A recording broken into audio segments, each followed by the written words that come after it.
we go.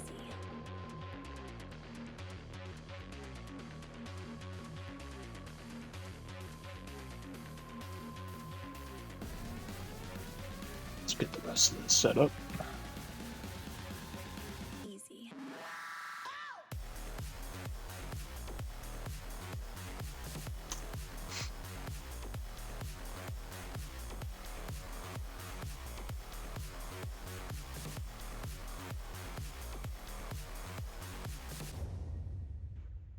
Okay, okay.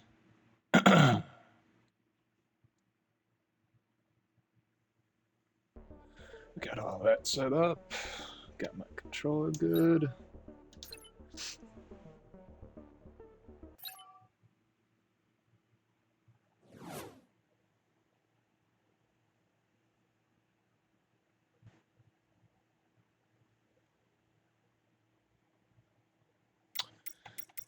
Going over to Korea. Over to test. I'm gonna do a couple loops again today. Maybe a single loop. I'm not sure. Not totally sure yet. But we're not going to be doing a track.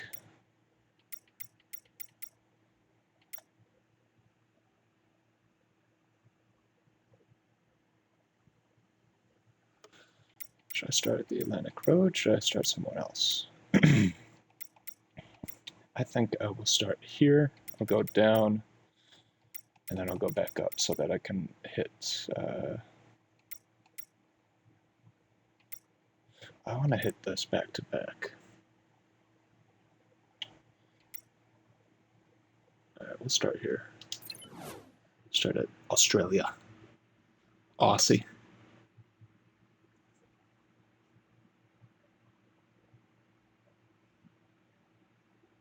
Okay, get rid of that.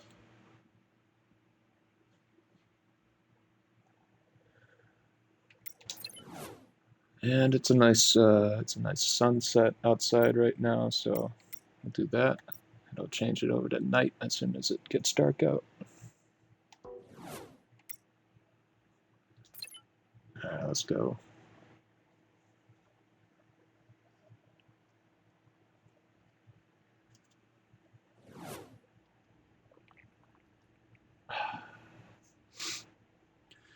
Probably be stopping in the middle of the workout for about 10 minutes or so, but that'll come when it comes.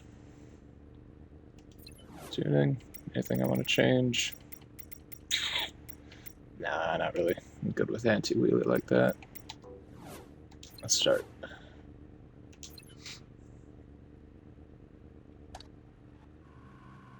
Some good Flying Lotus to start me out.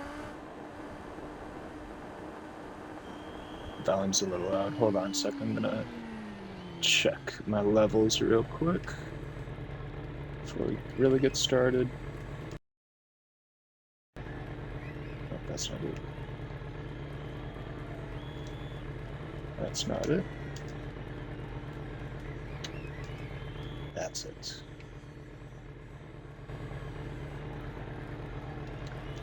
Yeah, we'll just do that. All right.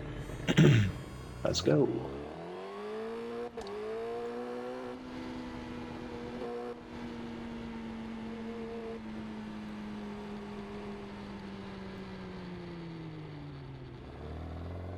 We'll just be warming up for a little bit. Gonna be going slow, gonna be going steady. Gonna be warming myself up, getting myself sunken into the contact patches of the tire.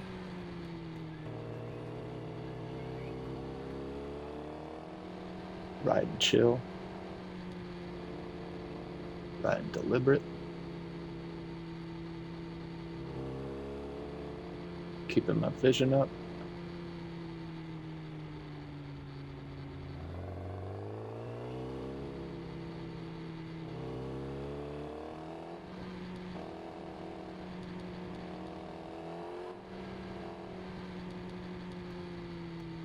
Ooh, not like that. Gonna be going a little slower, a little chiller, apparently.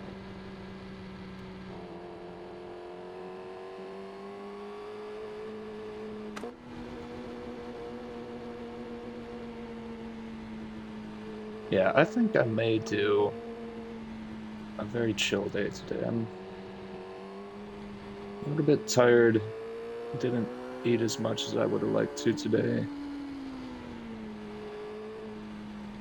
I may just cut out my mic so I can focus mostly on writing. I might get a podcast going or something like that.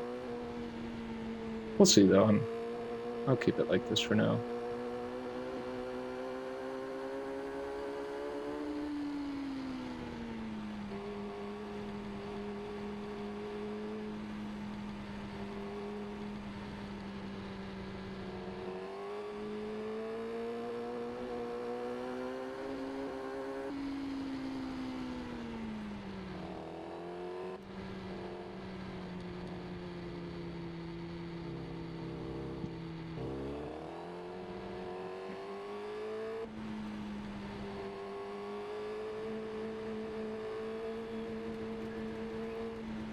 Man, I am all over the road today. Let's make sure I'm relaxed, make sure I'm all loose. Of course, that's a little more important if I were riding in real life than I am riding with a controller, but no matter. No matter. Oh man, a little bit ago I was talking about possibly um, getting one of those motion sensing controller attachments. I've got one, but it broke. One of the axes doesn't work anymore, so it just sort of spins uncontrollably when you try to activate it. But I was just thinking about it, and it actually plugs into the battery pack of the standard controller. And right now I'm using an Elite controller that does not have a battery pack. It is totally just rechargeable. So unfortunately I will not be able to plug that in as I was planning. But I did see a very cool thing somewhere that was talking about this PC controller. And it's interesting because you don't buy it. They don't sell the controllers. They either sell the plans to 3D print it, or just they let you download the plans to 3D print it. And maybe they sell you the motherboard or something like that. But it's supposed to be this really, really good motion sensing controller. So I've been considering getting that when I eventually get my new PC and start streaming GP bikes. I'll consider getting that 3D printed controller so I can have a nice motion activated thing. I think what I'd probably end up doing is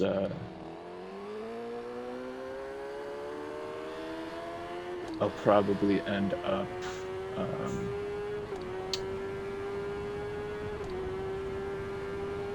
having my steering be motion activated and nothing else. But we'll see. We'll see.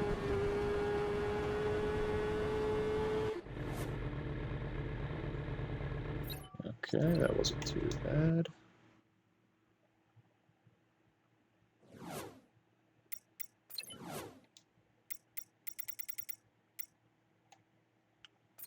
Continue going down the list.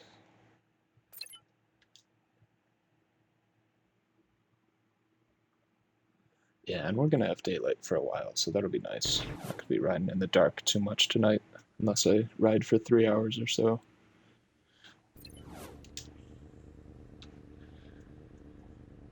Oh.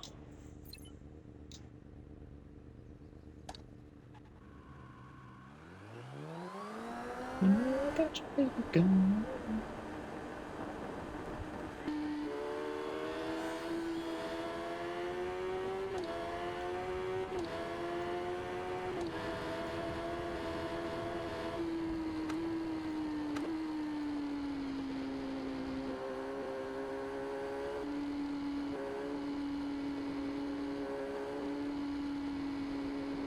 Yeah, I'm gonna be careful. I'm still not used to this corrugated road surface. I turned that on for day 58, I think.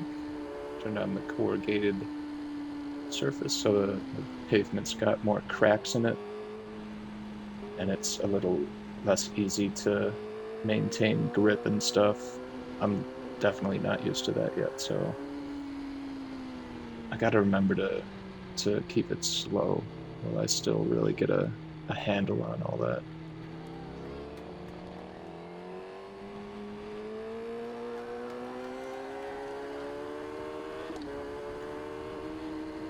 But man, my stream yesterday for day 60, the big 2 months, that was a good stream. I was at Circuit Zolder, or not Circuit Zolder, Circuit Paul Ricard, which is the setting of the upcoming Bowl Door 24-hour race coming up this weekend. I'm going to be watching that the whole time. I freaking love 24-hour races so much. And on motorcycles, it's just, come on. You can't get better than that. But I was lapping that track. And it was pretty good. I got to know the track decently well.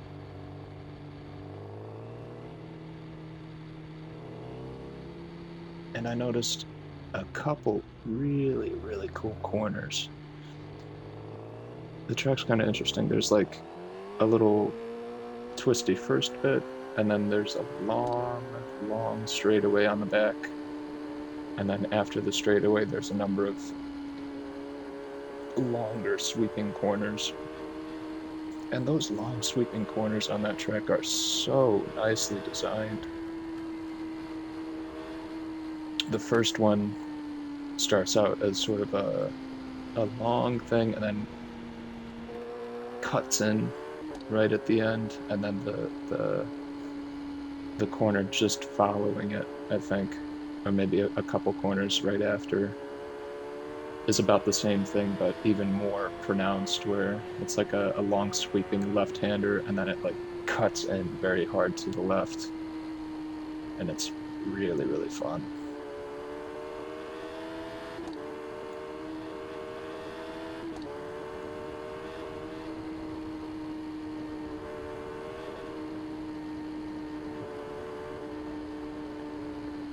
Alright, I'm gonna slow it down a little bit.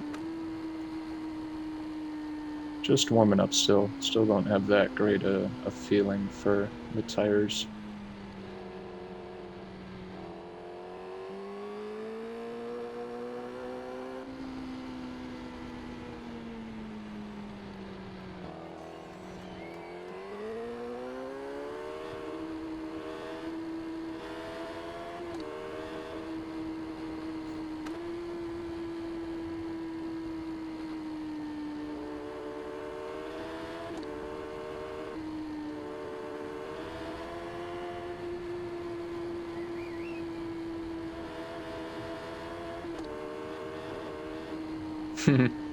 I say I'm gonna go slow and then I'm in fourth gear doing 100 miles an hour.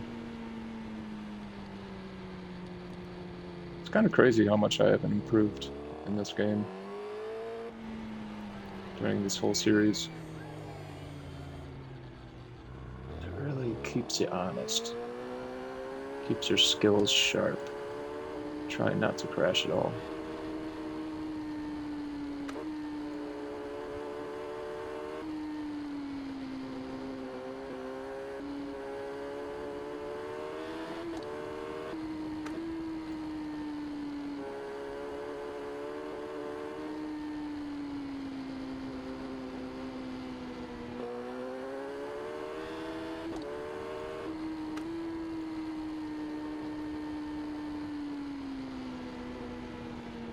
Yeah, I'll keep my mic on, I'll say.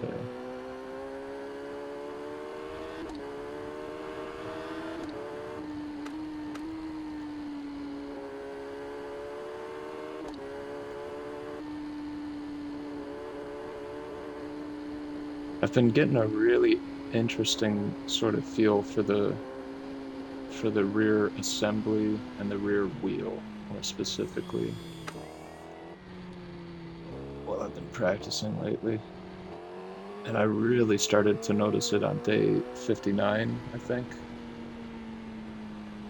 I was on the Isle of Man on my R6, slightly lighter bike, a little bit easier to throw around, and I was really noticing how much the rear sort of it it like lags behind you in a weird sort of way.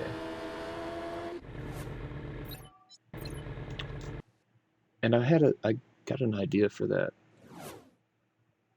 really early in this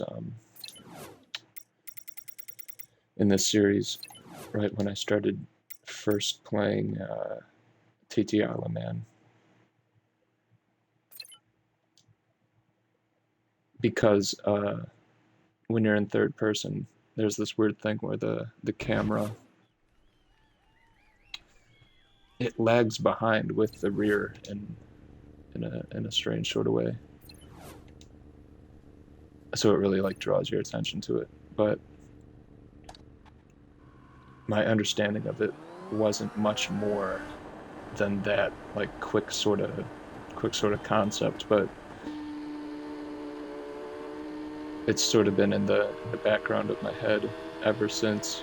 And lately I really am starting to consciously notice how it's used when you're riding.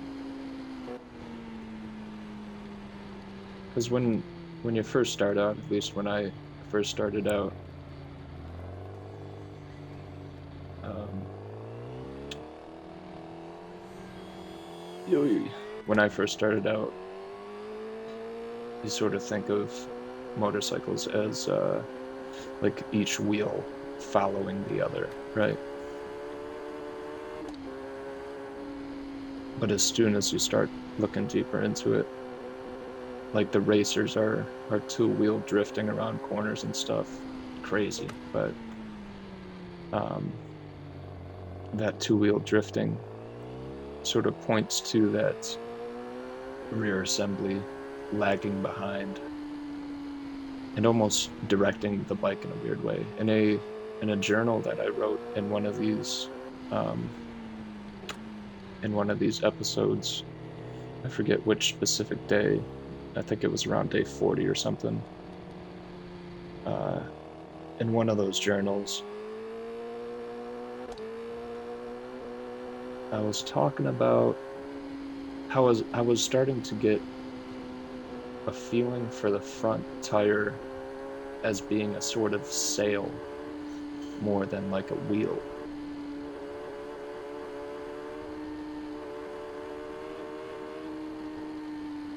So it's more of it's more it's more of a sail. It's like the rubber is the wind that the sail. Well, the rubber's it's weird because you'd think the rubber is like the sail that the wind is pushing against, the wind being the asphalt in this specific case, but it's not that because the sail is sort of fixed on a sailboat and the wind blows into and around it, right? And on the motorcycle front wheel, the asphalt is fixed and the rubber is the thing that is the rubber of the wheel is the thing that is manipulated like the wind. So it's this really strange system that you can't really draw a metaphor to a sail, but there's something about it that is true.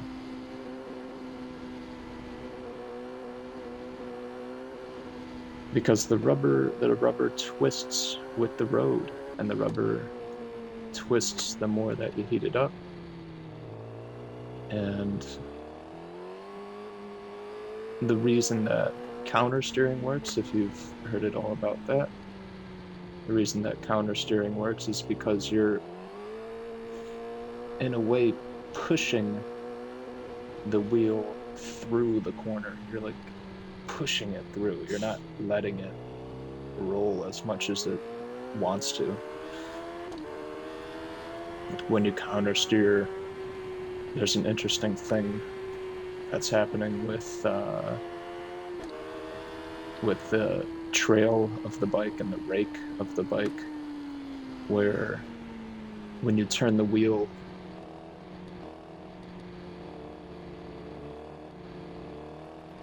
when you turn the handlebar, the lowest point of the wheel moves in the opposite direction that you're turning.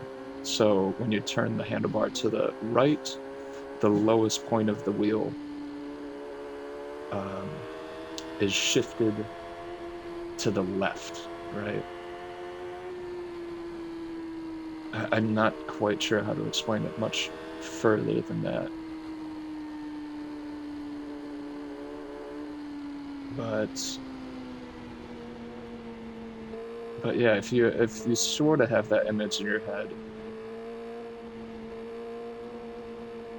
you can start to see how you push the front wheel through the corner rather than letting it sort of turn as it will. It's very, very interesting.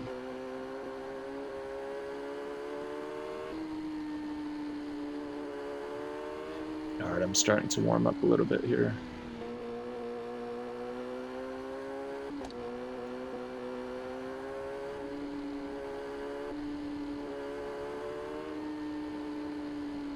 Starting to feel the bike underneath.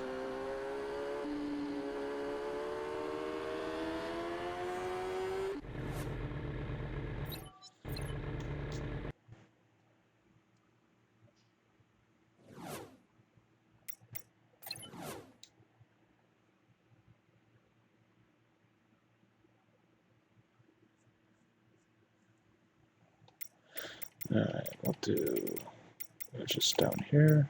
Let's go over to Atlantic Road. I think I might do two loops today. I think a single loop lasts about an hour and a half when it's bright outside, about 2 hours when it's dark. But I'm almost halfway done with this first loop, and I'm feeling good. I think I'm gonna continue with the second. We'll see. We'll see.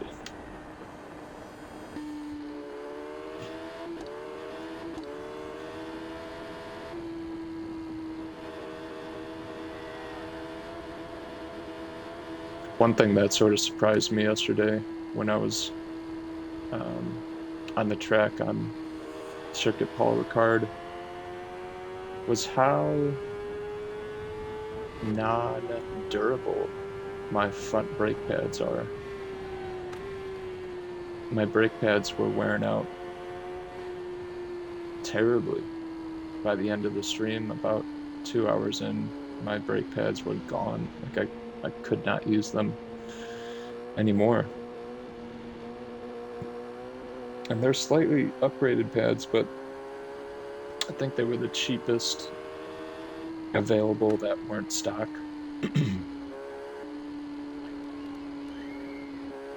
And yeah, so I'm thinking I'm gonna, when I start racing, I'm gonna buy slightly better, more durable pads. But like, I'm almost out of money, man. They give you like a fixed amount of money at the beginning of the career, and I used a lot of it on my rear brakes because I love my rear brakes. And I think I used a little bit on this custom chrome fairing, but you gotta look good, right?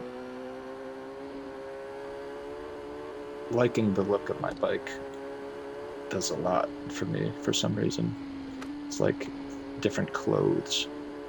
But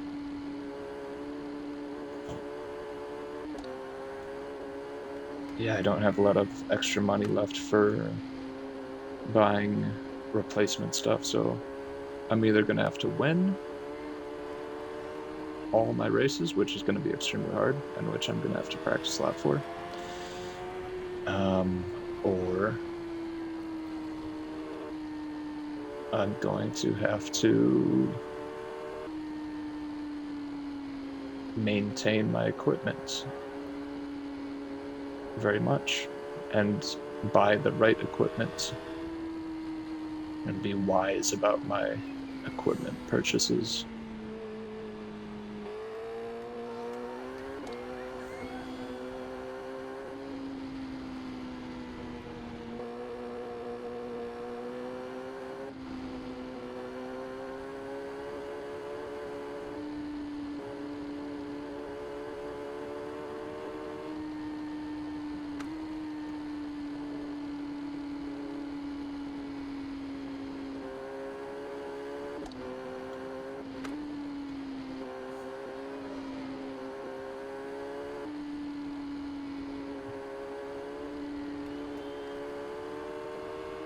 It's kind of amazing how unconscious I am about how often I use my rear brake.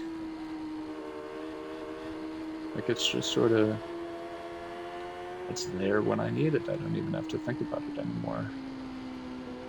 Ooh. Other than when I talk about it and then it doesn't work at quite right.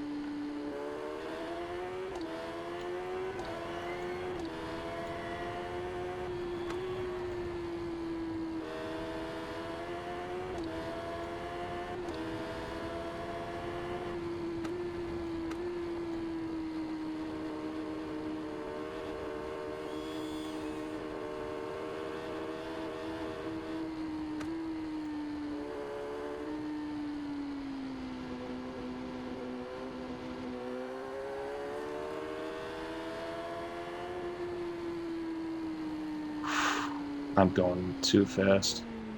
I'm going way too fast right now.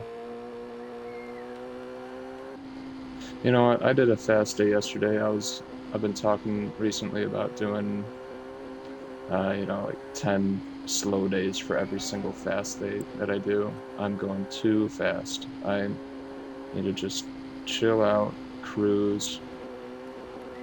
If I do too many fast days in a row, that's just going to be too much chance for a mistake to happen, if I'm riding at the edge of my skills every day, and it's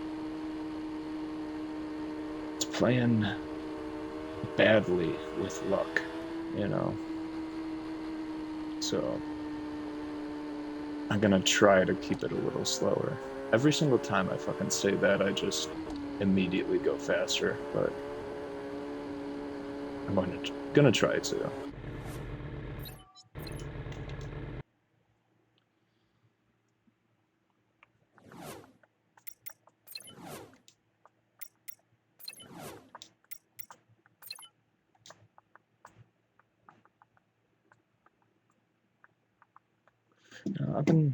I'm listening to my cruise playlist right now, but I think I'm gonna put on a Flying Lotus album. I'm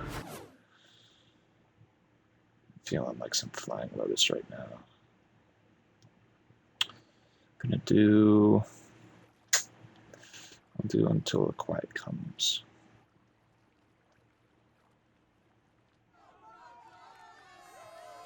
Okay. That'll be a little nicer, some instrumental stuff.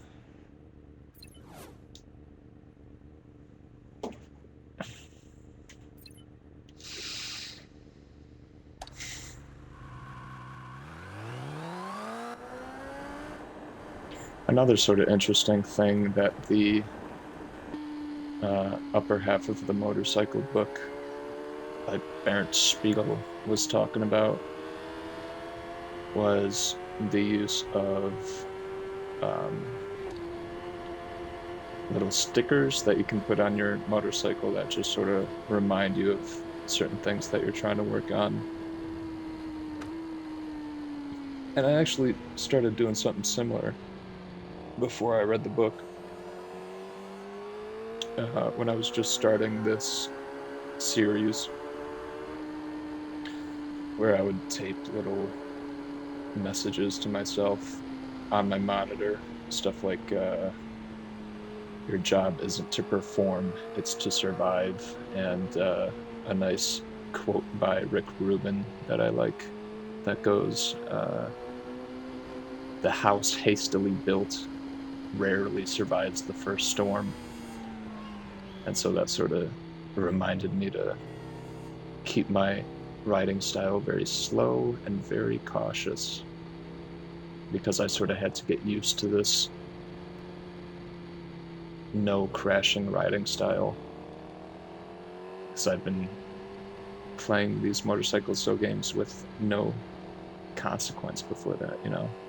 I could just ride however the hell I wanted. But I think I'm going to start using a few more of those.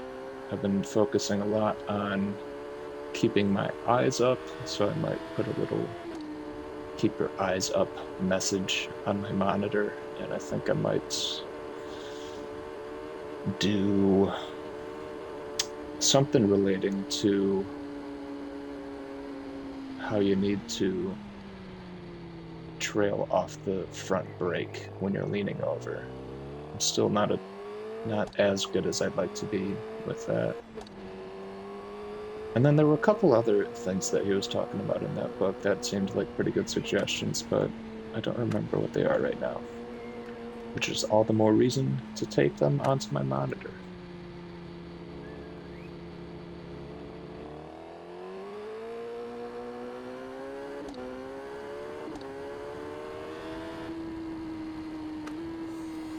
And here I'm going again, I'm going fast. Gotta remember to just cruise. Today's a slow day.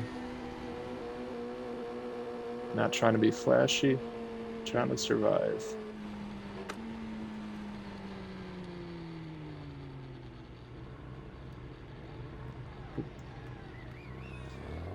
I'm still getting used to it. One of the things I changed during the stream yesterday was I used to have look up assigned to right bumper, which is now respawn. And I changed my lookup control to the paddle underneath the controller for my right middle finger. So still getting used to that. On those sort of very high incline switchbacks, like that one back there, it'd be very useful to be able to look up like that. But I'm still getting used to it.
Man, I gotta work on my social anxiety. I went to the grocery store earlier today and was just like almost having fucking panic attacks. It was so annoying.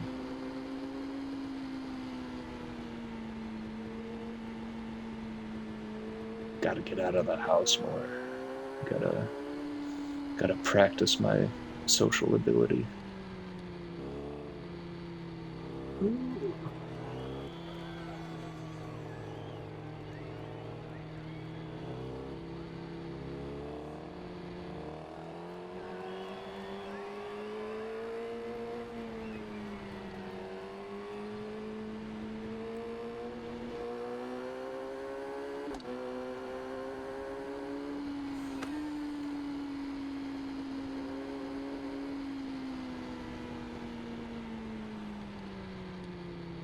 Let's be careful, be chill, be cautious, and just cruise. Cruise through these dangerous mountains.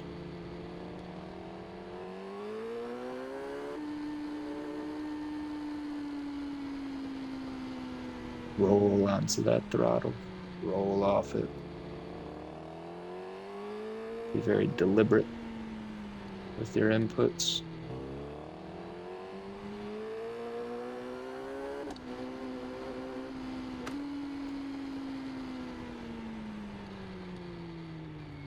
Be careful with these tight turns and these downhills.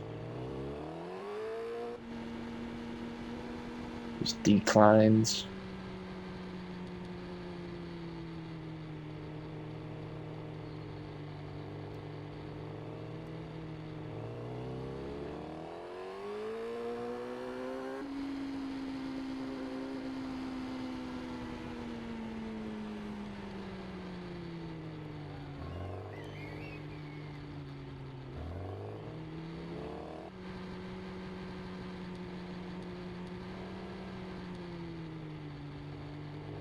These switchbacks are getting much smoother though. I am getting a good handle over riding the rear brake through them, maintaining a constant lean angle, not really being as jerky through them and stuff like that. We'll see on the other way up, because driving up those is really difficult for me.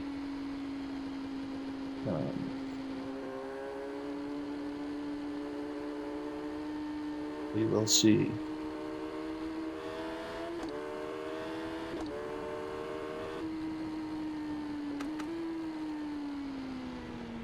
But going down is getting much smoother.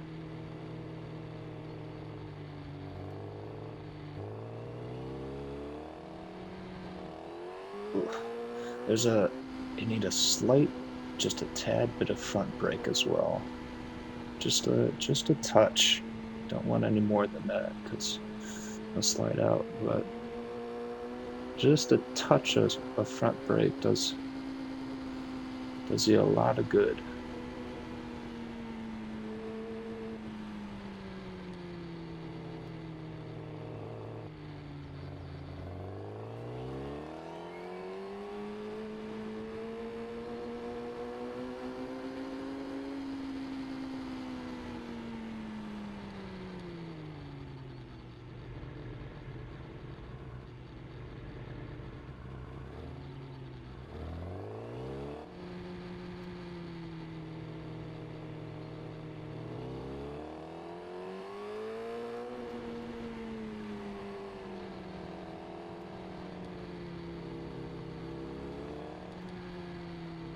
I think after this stream, I'm gonna do another one of those Starfield research streams. I was reading a little bit further into John Locke's first sort of officially recognized writing called A Letter Concerning Toleration. I was reading a little bit further into that last night.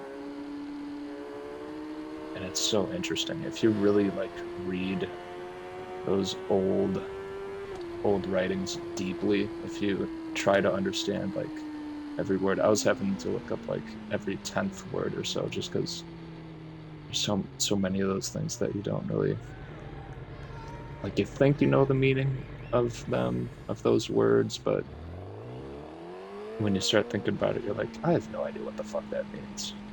And so you look it up, and then you sort of like think about each sentence and stuff. And it's really, really interesting, the sort of understandings that you can pull out of a text when you read like that. So I'm going to do that again tonight. It was a slog. It was slow reading, but I don't know. I find value in it, so who cares, right?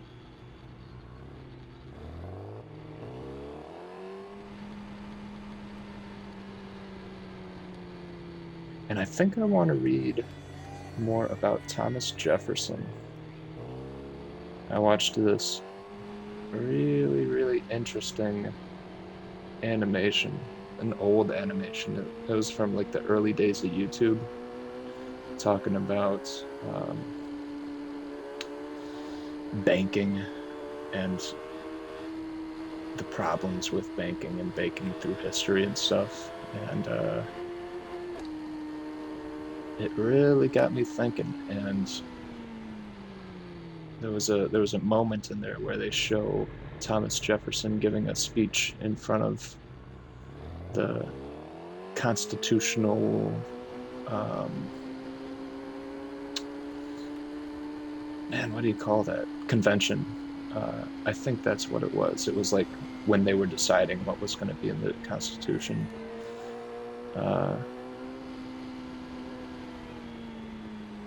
And it was really, really fucking interesting. Like, he was talking about stuff that today seems like it would get you either killed, blacklisted, etc., right? And it was like he was putting it forward as something to bake into the Constitution of the United States, and it was really, really fucking interesting. And I want to have a better understanding of what exactly he was talking about and what those problems were and such. And so I think I'm going to go from John Locke. I'm going to read some of his writings. I'll probably finish this first one that I'm on, and then I'll go to a different author or something. But I'm thinking about going to Thomas Jefferson next. And then I want to learn a lot more about the Spanish Inquisition. So I don't know a good author for that, but I'll try to find someone.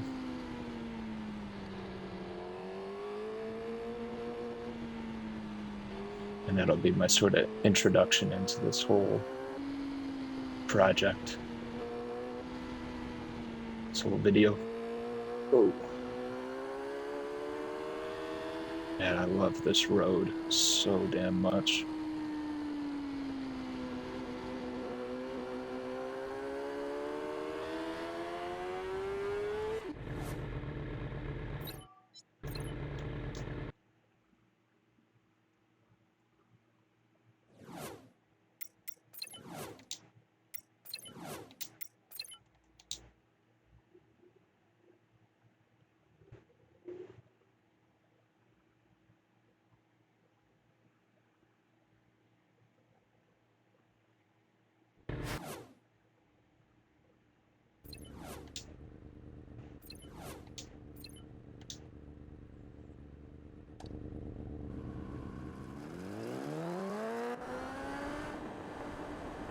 Alright, we'll do the reverse, and then we'll finish out the loop, and then I think I am going to do another loop.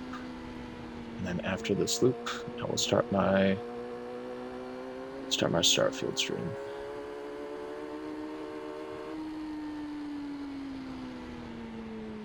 Start researching.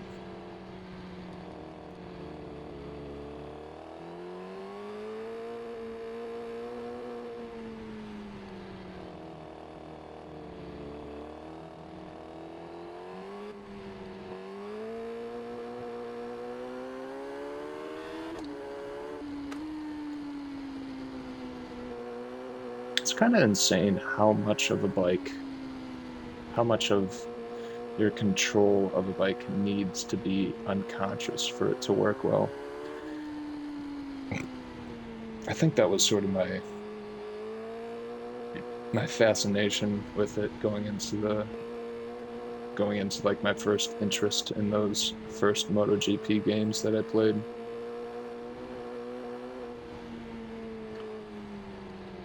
is if you're conscious of a bike, it's really impossible to ride. There's so much that needs to be automated, and there's such a high level of integration that you need to have with the bike for it to work properly. Like it really does need to be to the point where you're not thinking about what you're doing and all you're doing is just looking and almost willing the bike to go where you want it to go.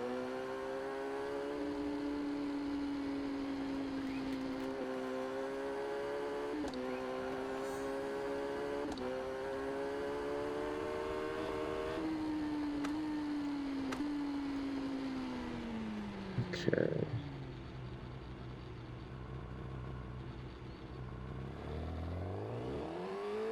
That was nice. That was very nice.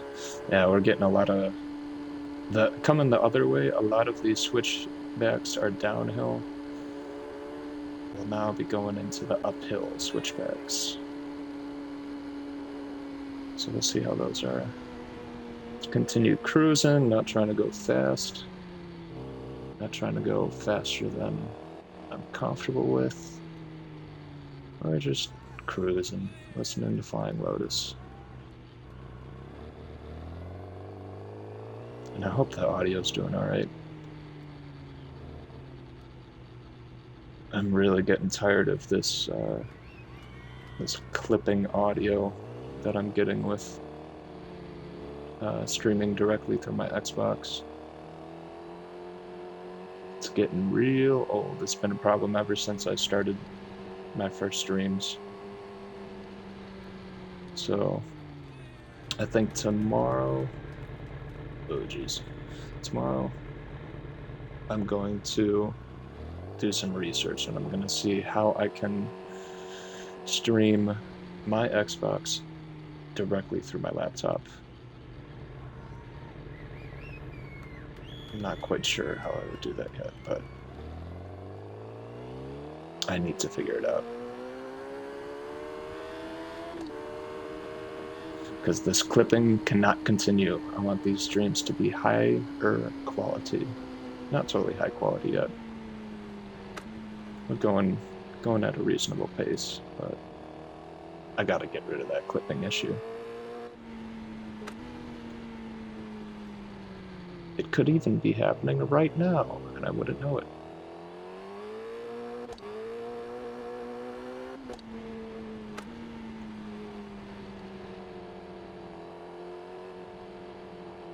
Almost, thankfully, no one is watching these video on demands in their entirety, so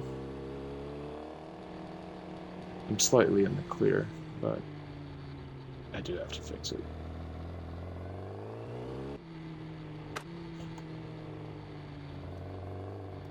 Okay. Oh, that was a nice corner.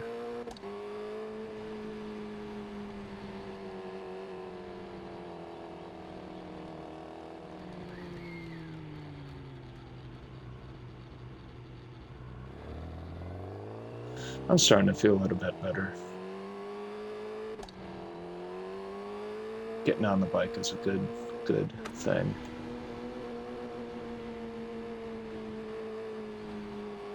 I was fucking feeling down on myself earlier today, though, man. After feeling anxious in the fucking grocery store, I mean, come on, right? But you can't. It's a weird thing. I was thinking about what might have made me more anxious today. I didn't have a good breakfast. I ate a little bit too late, and then I had a very, very sugary lunch. I ordered this chicken sandwich from a really, really good chicken place near me in Florida. And usually their sandwiches are like top frickin' notch, right? They have some of the best sandwiches I've ever eaten. They've got this one chicken sandwich that sort of takes inspiration from stir fry almost. So it's got like a lot of vegetables and that sort of Asian soy sauce type of thick. I don't know if you call it a hoisin sauce. I know that's one of those more Asian sauces. This is a hard corner right here. I still don't really know how to go at it right.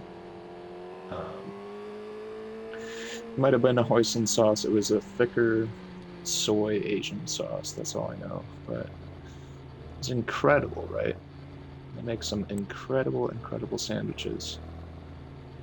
And I ordered this chicken sandwich. It was a chicken and waffle sandwich.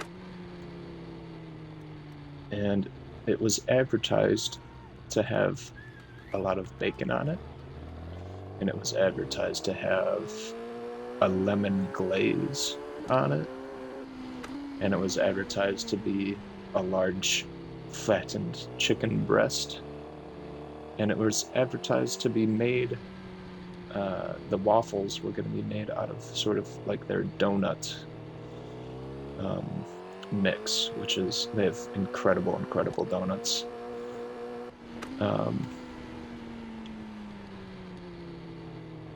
But the thing that I got was absolutely none of that. It was regular waffles, right? Just regular waffle mix, not the donut mix. It was like 3 sliders, right? It wasn't a single chicken breast. It was like 3 tenderloins, so barely any chicken. There was no bacon. There was no lemon glaze. There was no nothing. There was no nothing. And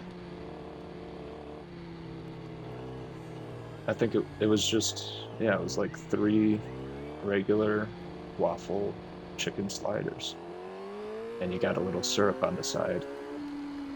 And they charged me like $16 for that. It was total false advertising. It was, the sliders were probably worth $7 or $8, maybe, you know, if you were gonna sell them.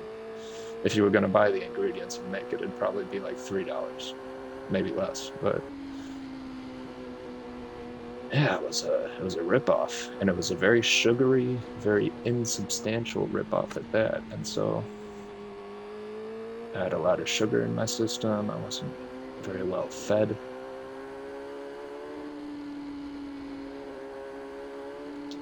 And you know, that can have a pretty bad effect on my mental state, from what I've noticed.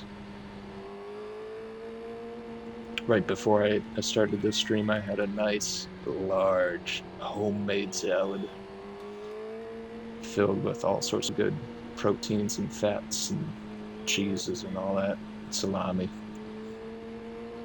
Lots of good ingredients.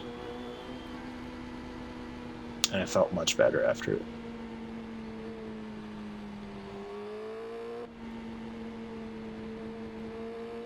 So I gotta be more conscious about my eating, I think. Make sure not to do another day like that if I can help it.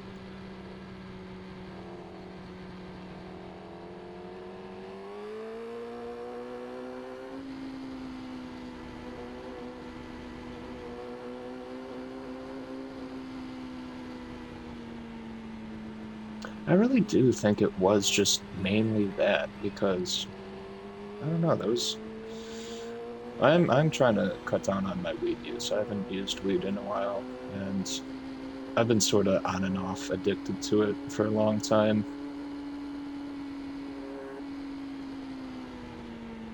Probably like 5 years or something like that, if I'm being honest with myself. But I've been trying to cut down on it lately, so that's sort of put my my brain chemistry into a sort of imbalance, and I'm probably going to need a while, unfortunately. I'm probably going to need like a month or so, maybe longer, before it can really start producing its own endogenous cannabinoids, I think is what they're called. Cannabinol. I think that's what it is, right? A sort of cannabis molecule that your brain makes um, by itself.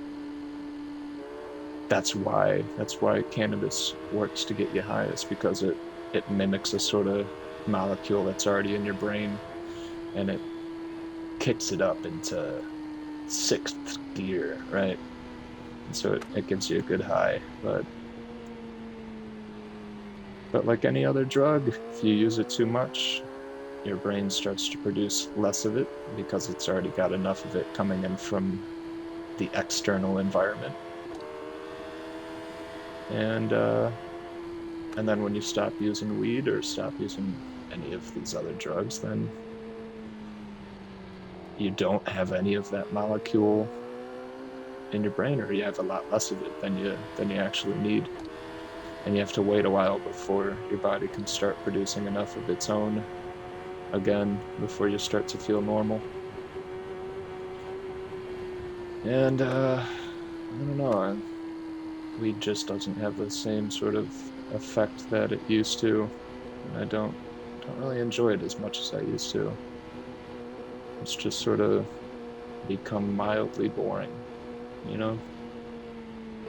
It's either mildly boring / mildly interesting, or if I use too much of it, it's very anxiety inducing. So I don't know. I still like the stuff, but I think I'm gonna try to quit and quit for a long time. And then I might start using it again in my 30s or 40s or something like that after I've gotten my life in a little bit better order. I don't know. We'll see. We'll see.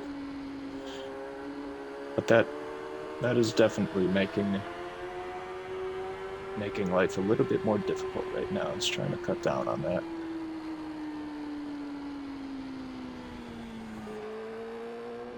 It's the worst thing. It's the worst thing how trying to do something better for your life, trying to quit a drug makes it harder at first, you know? It'd be very nice if quitting the drug made it a lot easier, but if that were the case, drugs would not be a problem, I'm sure. Alright. I might stop for a little break and do a workout. I've got some push-ups to do.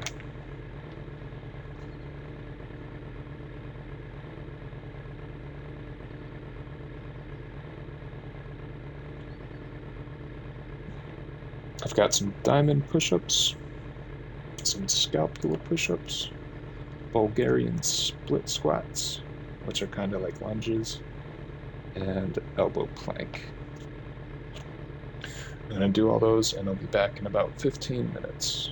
And if you're watching on YouTube and the audio is not clipping, then I will put a nice convenient little chapter marker that you can skip towards to skip this coming silence. Alright.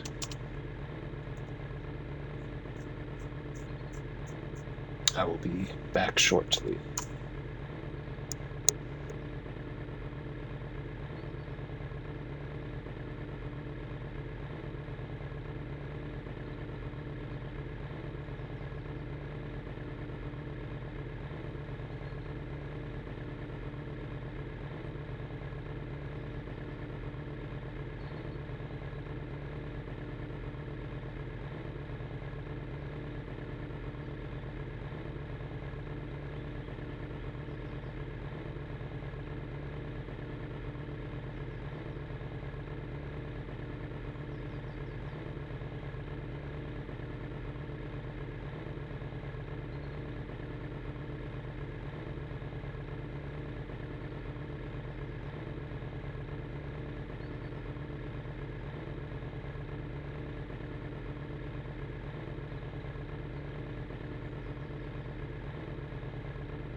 And I'm back. I'm back.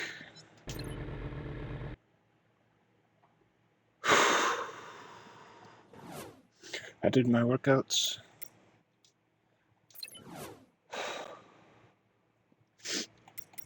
And I must say that on those Bulgarian split squats, the sort of one-legged lunges, I did tweak my knee a certain little bit. Nothing too bad, but something to watch out for. Improve my form a little bit. Alright, so it's dark outside now. I'm going to switch over to night. Night mode. We'll keep the corrugated pavement. And we will continue.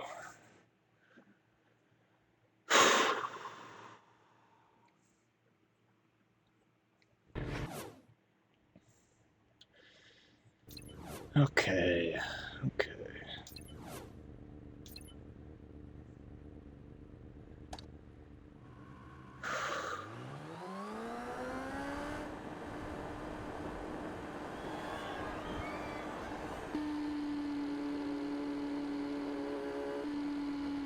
And I finished that Flying Lotus album. I started a new one that I bought a little bit ago called, it's by Grace Jones. I've never heard of Grace Jones before, but on Twitter, I was looking around and I saw this post that was sort of asking people to post the most iconic pictures from music that they knew of. And like you saw a couple of Jimi Hendrix, you saw a couple of The Who, of the Beatles and all that. And then there was this one artist that kept popping up that I'd never heard of before called Grace Jones. And her pictures looked extraordinarily interesting. So I went and bought her first album, which I forget the name of right now, and I'm not gonna look. But it's sort of R&B, it seems like, from the 70s, if I remember correctly. And I loved listening to it the first couple times that I listened to it. So I put it on, and I'll be riding to it now. Real quick, I'm gonna pull over for a second, adjust my posture. Excuse me.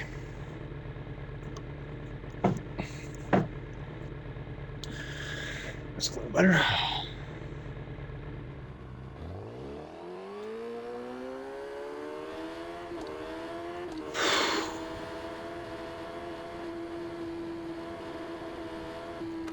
I feel nice and warmed up now, and I'm feeling a little better overall after that workout. I've been waking up sore the last week or so that I've been starting this calisthenic workout, and I've loved waking up sore. Waking up with sore muscles is one of the best feelings in the world, and I don't feel it often enough.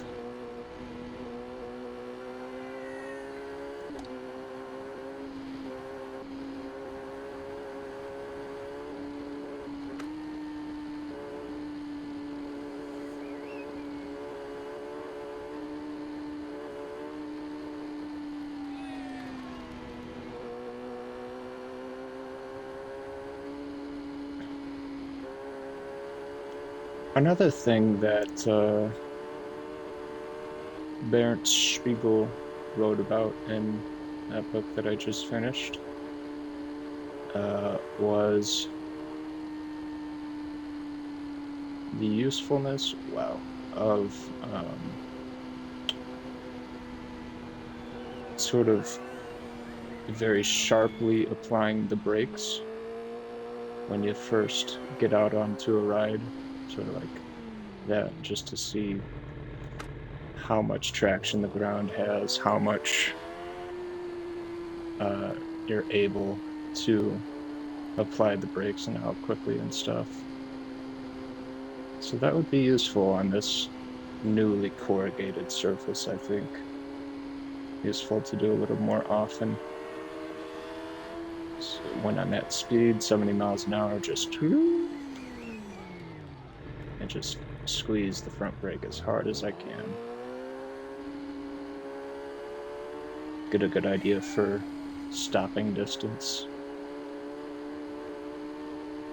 Get a good idea for if the motorcycle's gonna turn over, if it's that grippy.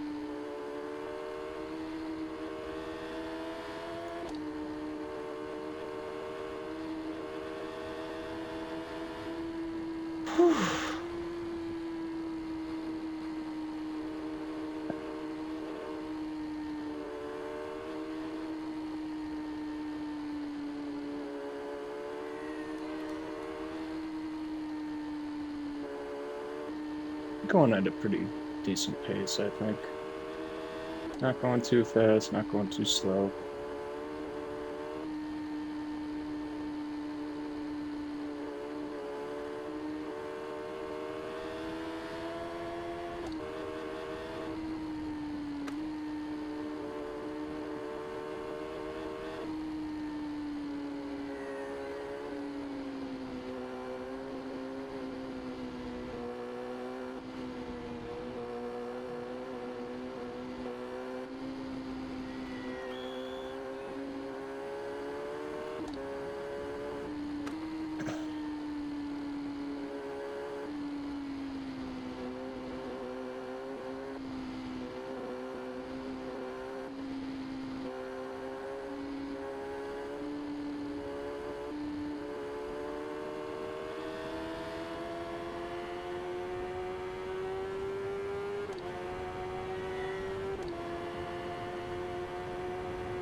Onward.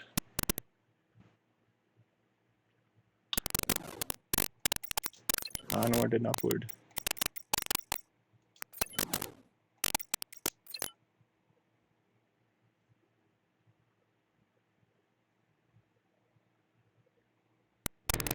I do love Grace Jones.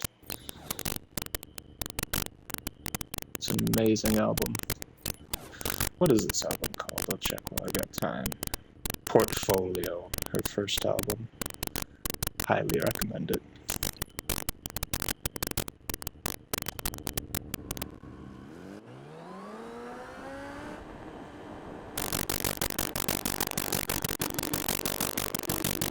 I wish so badly that I could play music on stream without copyright. Copyright's such a stupid system.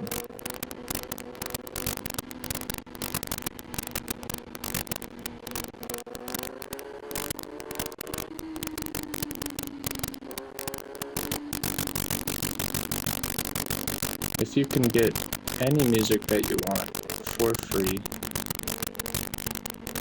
on YouTube, why the hell can't you play any music that you want for free?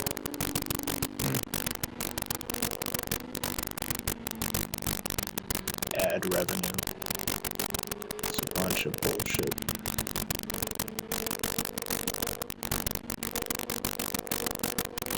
What are you gonna do away with copyright now? Just let artists get shafted? No, we can't have that. We cannot have that.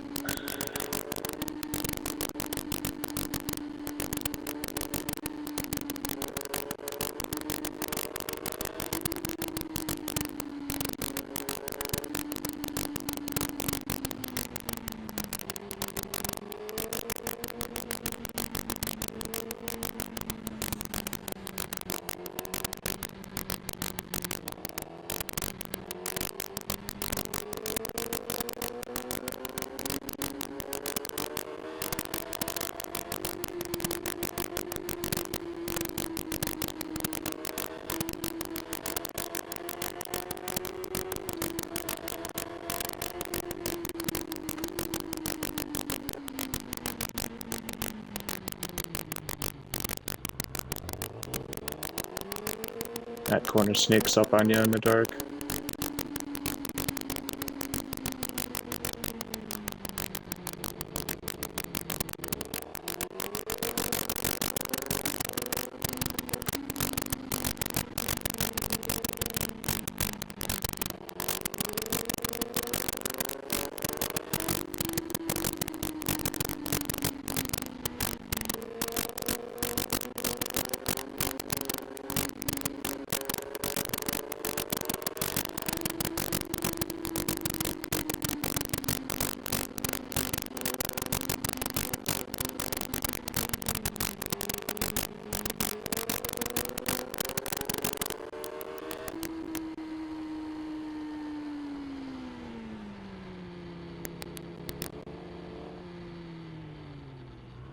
Whoa.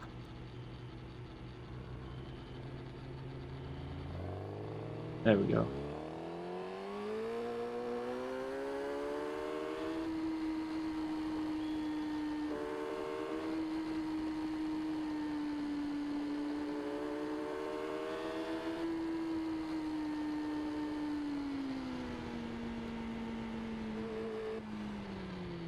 Whoa.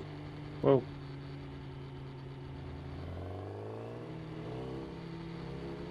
Let's be a little more careful. Let's just cruise.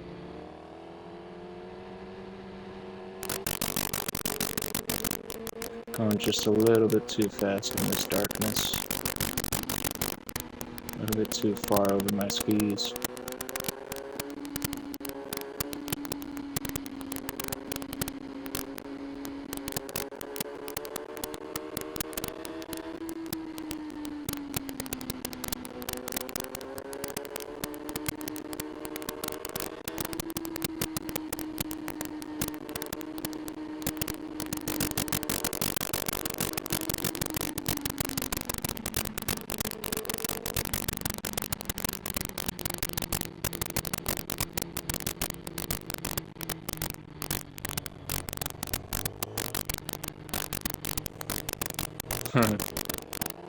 This Grace Jones does a very, very amazing rendition of The Sun Will Come Out Tomorrow.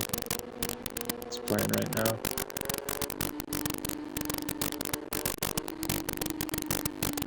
Now, I'll sound like an idiot if she was the first to sing it, but I don't think she was the first to sing it. Who was the first to sing The Sun Will Come Out Tomorrow?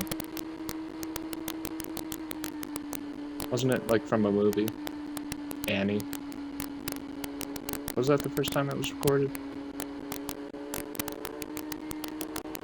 If it was, Grace Jones did it better.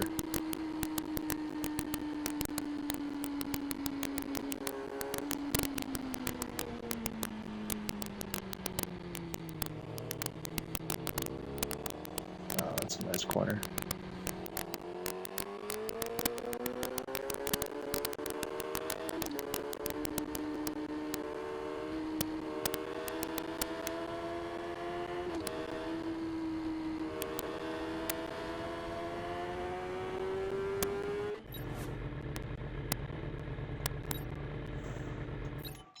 Another very, very cool thing that I was reading about in that the upper half of the motorcycle book was pressure. And I've never been good under pressure in my life. In like sporting events or just under pressure in general, I've never been very good. But one interesting thing that was in that book was talking about how people do under pressure is an indication of their level of practice. So if they've practiced a shit ton, then that's going to come out under practice or under pressure. And if you have done the work and if you have put in the practice, pressure makes you better. So your performance will actually increase under pressure than it would have been in practice. And that was really, really interesting to read about. And if you haven't done your shit, then you won't perform well under pressure, and that makes a lot of sense because I've never really practiced anything that much in my life. Even in sports in high school and stuff like that, I would skip so many practices. I fucking hated going to practice. I fucking hated practicing piano when I was forced to take piano as a kid. I hated going to practice when I was in high school sports, middle school sports, elementary school sports. In elementary school, when I was a little bit more forced to go than in high school. In high school, I could just skip a lot of them, but in elementary school, when I was forced to go, I don't know. It was something about my build at the time that just sort of put me in the lower bracket of kids. I was not very fast. I was not very well coordinated. I'm really tall.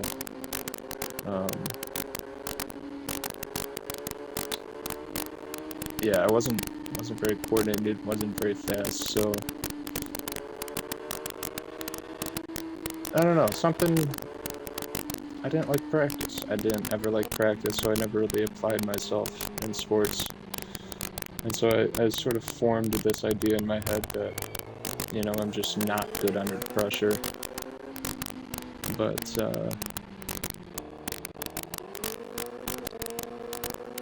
I'm really starting to see what that guy means, at least with this series, because I've gone 61 days now. And, I'm coming up on 200 total in-game hours without crashing. And I'm definitely starting to see what he means, where under pressure, if you've done the work, if you've put in the practice, pressure does improve your skills.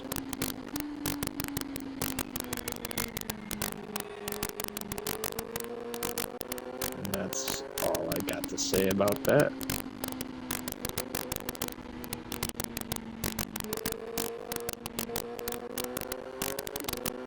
I'm excited to see where that takes me now. I'm gonna continue practicing for as long as I fucking can. As long as this series goes. I want it to go a year. I want it to go 2 years. I want to reach day 1,000. That would be incredible.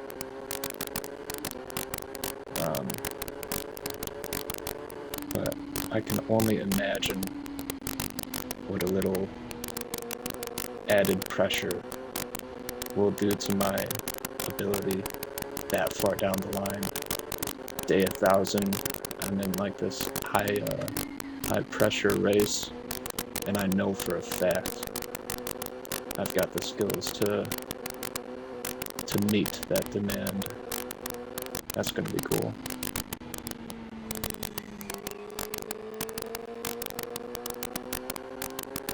There was something about the way that I was brought up that was just, I don't know if it was my parents' attitudes or the culture's attitudes or a mix of both, but a lot of it was like you either had the talent or you didn't, and there was not a lot of improving that you could do through just like extra work. And so you had to find that talent, find that thing that was sort of your calling, that you were naturally good at before doing any work. And that's definitely true of some things. Like, I'm a little bit naturally better at some things than others, but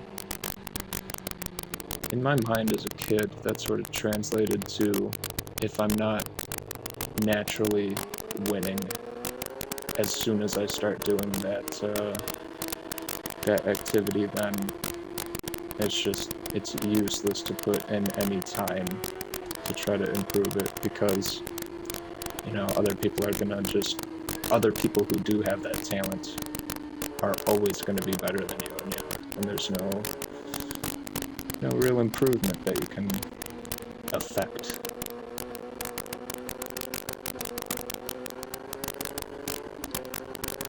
And as I get older, I see more and more how backwards that view is.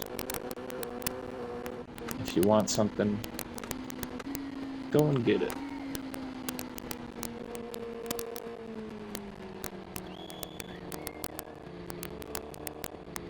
Just go out and get it.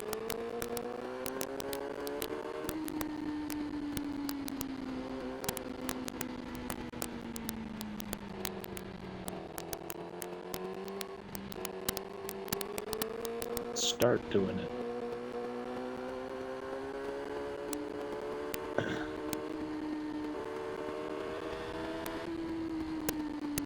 And I'm riding very nicely fast through this.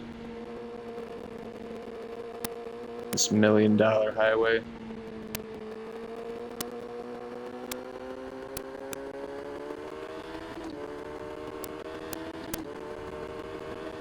And there's the end.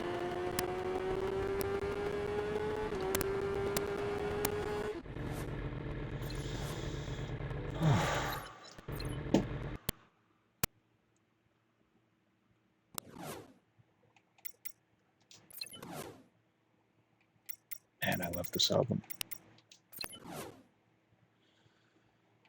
Before I start this, I'm going to get some water. Let's see if I can do that quickly.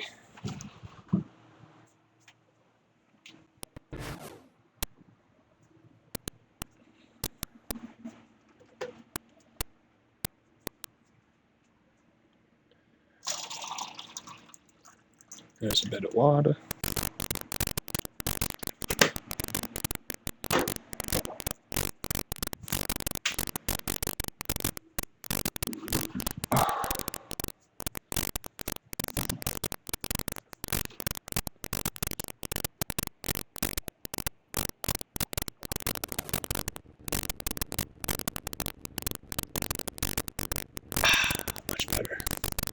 Much better.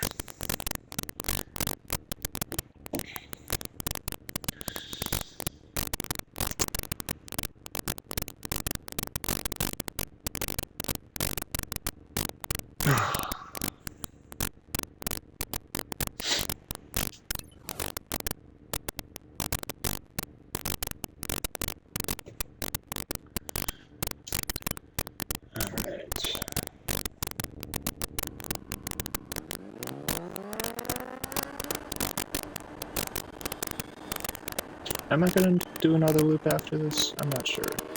Let's see how I feel.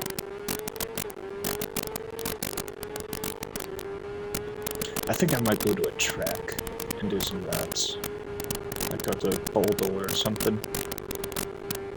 Circuit Paul Ricard.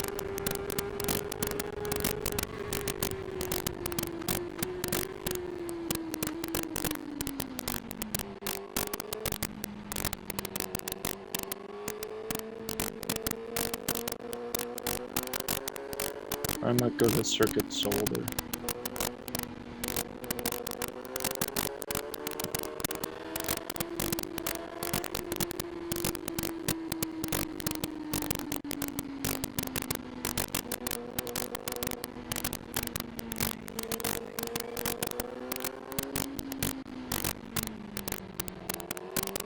Hello.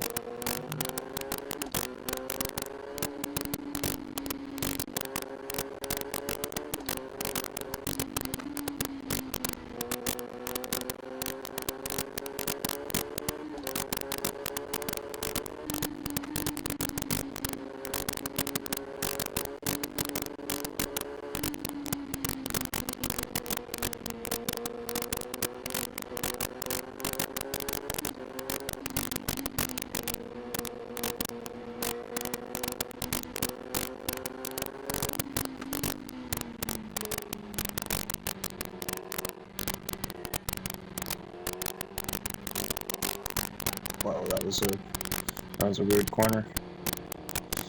It's like I'm focusing almost too much on where I'm looking.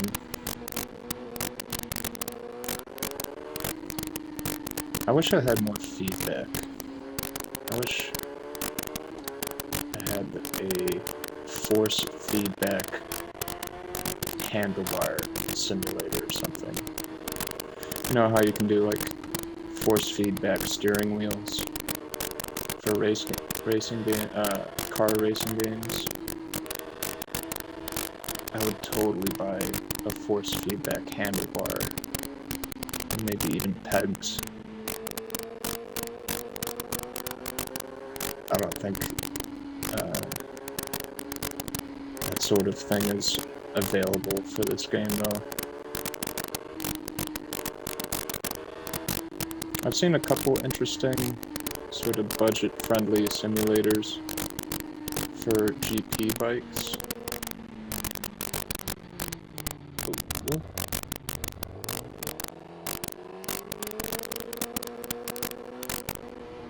I saw one that used a pendulum design, where instead of steering the handlebars, you rocked them back and forth, because that's sort of similar to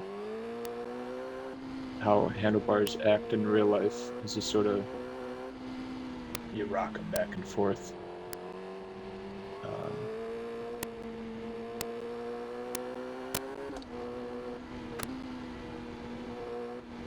But I have not bought that yet. I think when I eventually get my PC and when I get my VR and all of that, I'll probably end up getting that exact simulator. And it'll be like a crazy immersive type of thing.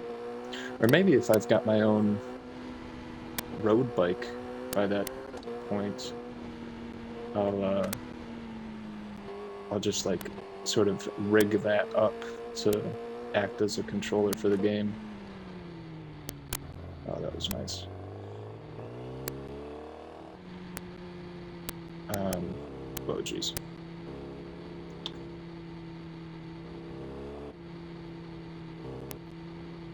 Yeah, I don't know. Maybe not.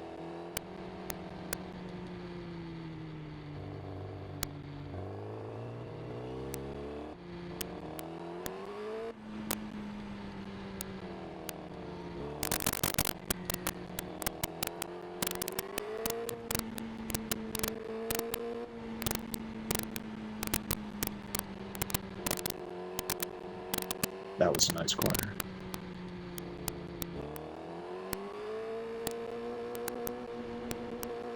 Alright, should I do another loop? Or should I stop here and start playing Starfield? It's 8:30.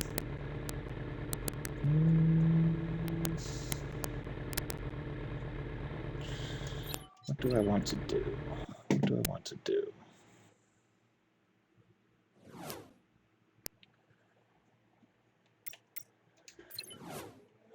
Do I want to continue?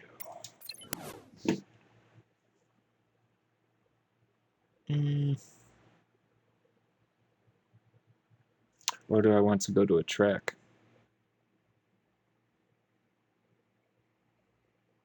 Do some laps around Circuit Soldier, Suzuka maybe?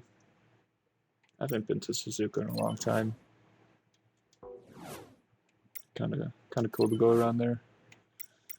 What else is available? Laguna Seca,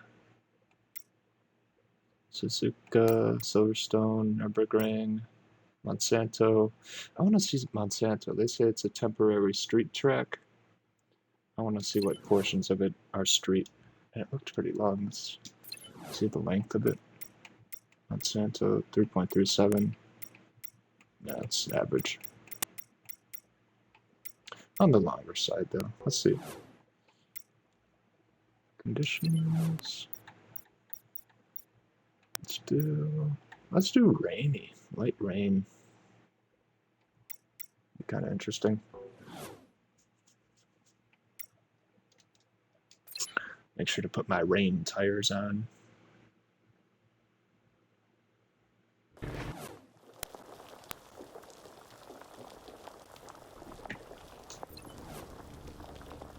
Tuning, change tires. Metzeler front, Metzeler rear. Okay.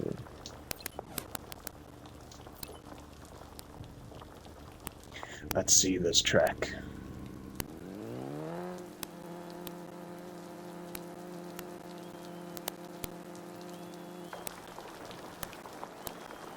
And let's be nice and slow. Let's be nice and easy with our inputs. Just get a feel for this track.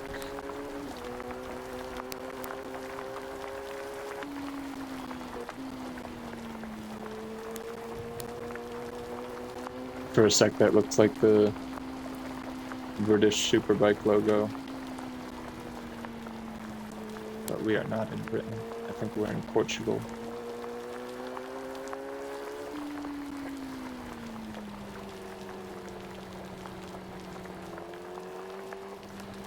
That's a cool corner. It's a nice little straightaway.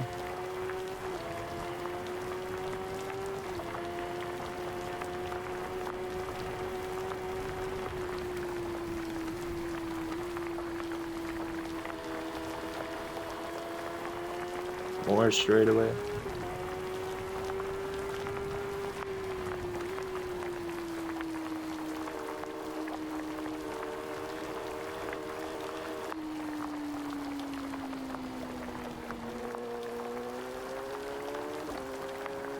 Let's be very careful with our inputs. I don't want to be high siding today. No high sides, please. I don't know what this game is like in the rain.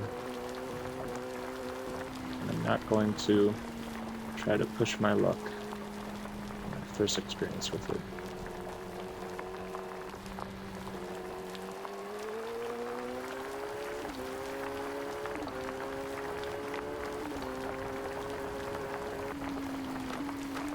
Try to keep our revs down a little bit. Make sure we don't have too much torque in the rear.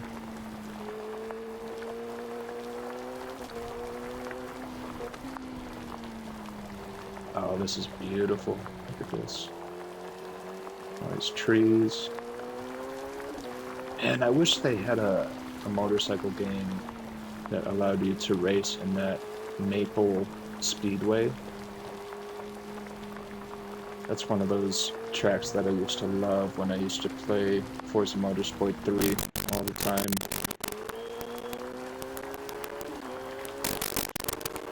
And I just saw they've got like all those people on YouTube reviewing the new Forza Motorsport. I don't think I'm gonna buy it, but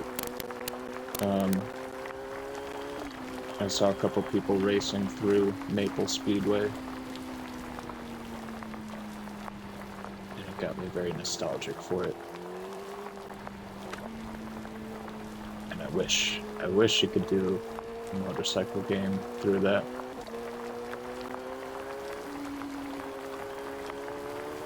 It's an interesting track. I don't see any road things like double lines or anything like that, so I don't know what they mean by that. Where would the street go?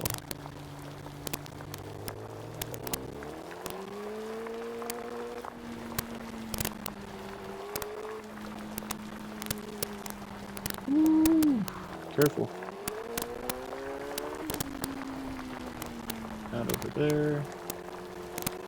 Where's the public road?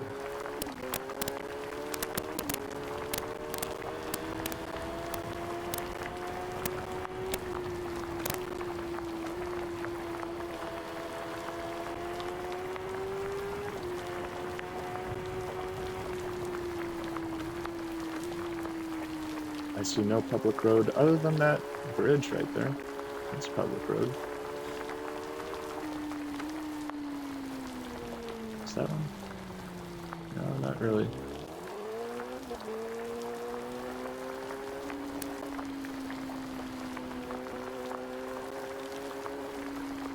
Man, I'm getting better with this 1000cc bike.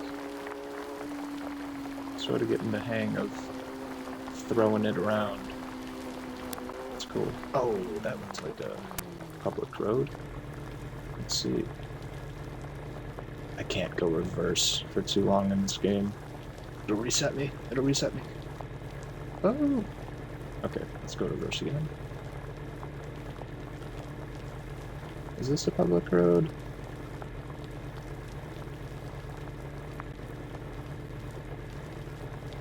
It appears so. Damn. That's pretty cool. I wonder if this is a public road right here.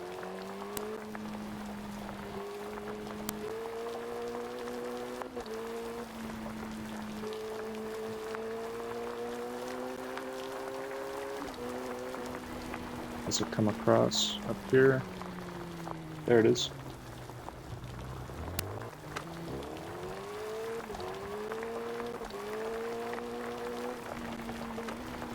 Oh.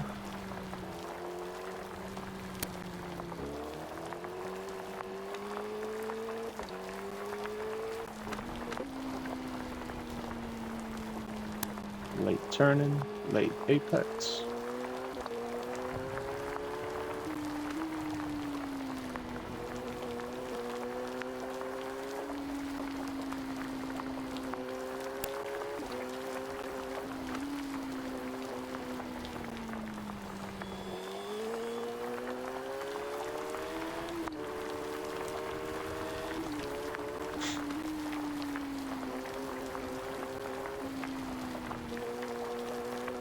I saw this meme earlier today from an incredible YouTube meme channel called Lessons in Meme Culture.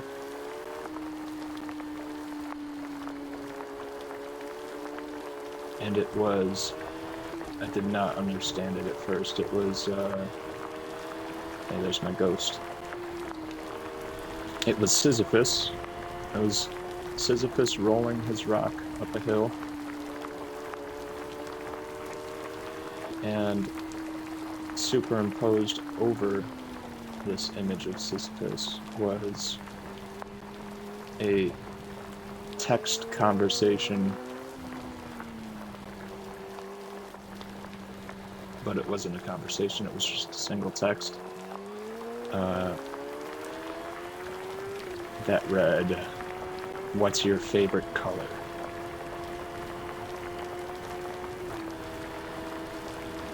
And I mean, I still don't really understand. I don't fucking understand it, but one of the comments said that it was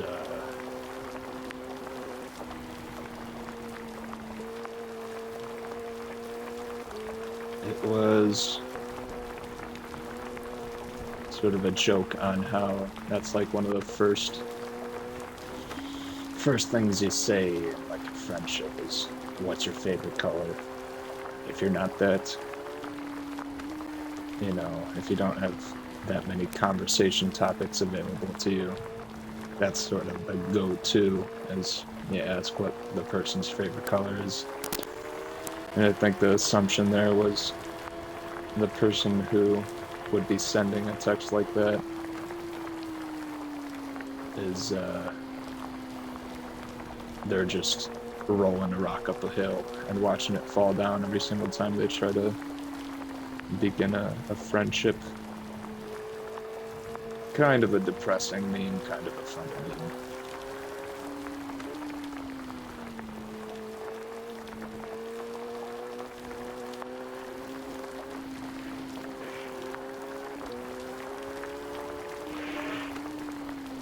There's definitely better things that you can talk about in an early friendship.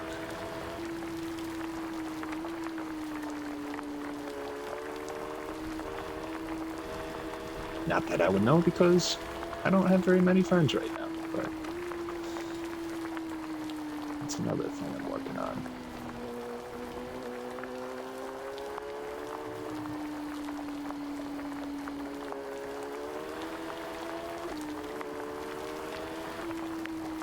Whereas other people are Sisyphus rolling the rock up the hill and watching it fall with regards to their friendships, I've just let the rock sit at the bottom lately. Not even put in an attempt.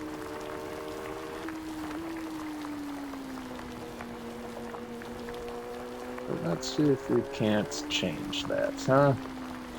Let's see if we can't change that. Let's see if we can't make some more friends soon. grips in the motorcycling community.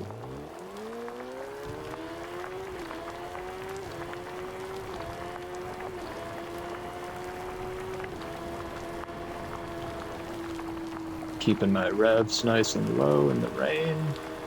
That corner back there is so damn sharp. It's crazy.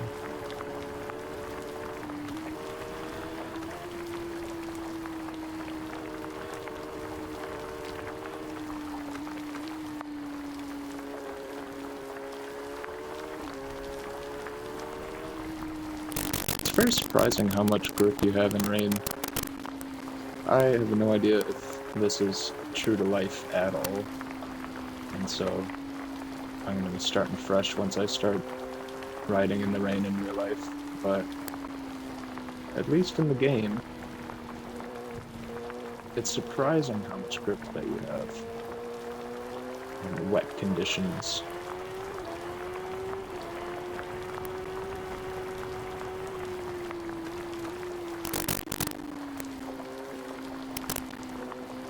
And, you know, I'm tempted to believe that this is pretty true to life, because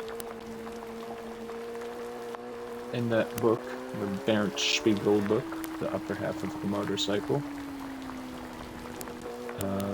he was talking about what specifically changes in wet conditions. And so if you think of grip sort of like a circle, you've got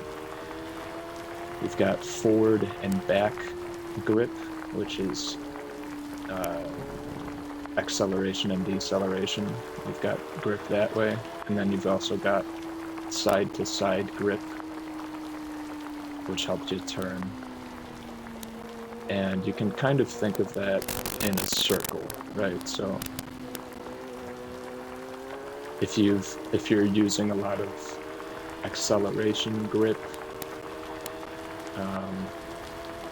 you don't have much grip left over to turn, so you can't accelerate a lot and turn at the same time, and you can't decelerate a lot and turn at the same time. So if you want to turn hard, you have to keep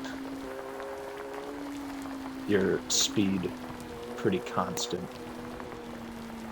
And if your bike isn't leaned over, then you can apply a lot of acceleration or a lot of deceleration, a lot of throttle or a lot of braking. And apparently, in wet conditions, all that changes is that circle shrinks a little bit. So you can still accelerate and decelerate and turn pretty substantially, pretty significantly. But you just can't do it to the same extent that you can if it's dry. So maybe you have, 70% of the available grip in acceleration or in leaning.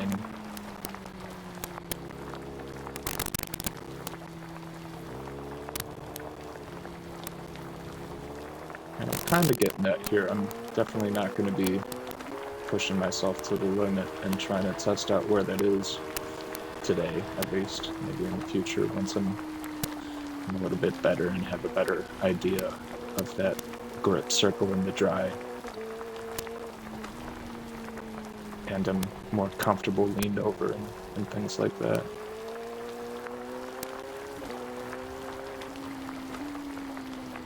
But it's pretty cool.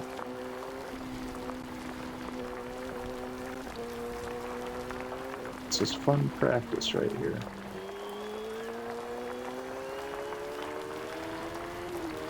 I'm having fun right now, can't you tell? Can't you tell? This is my fun face. I'm having fun.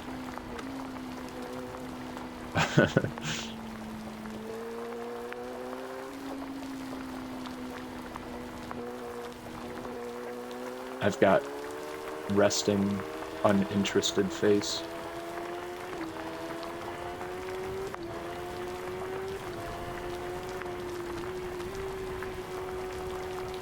This is a cool course, I will say, despite it not being quite like a road. This is a very, very fun course. Do a late turn in, late apex. Ooh, yeah. Ooh, yeah. Yeah, that was nice.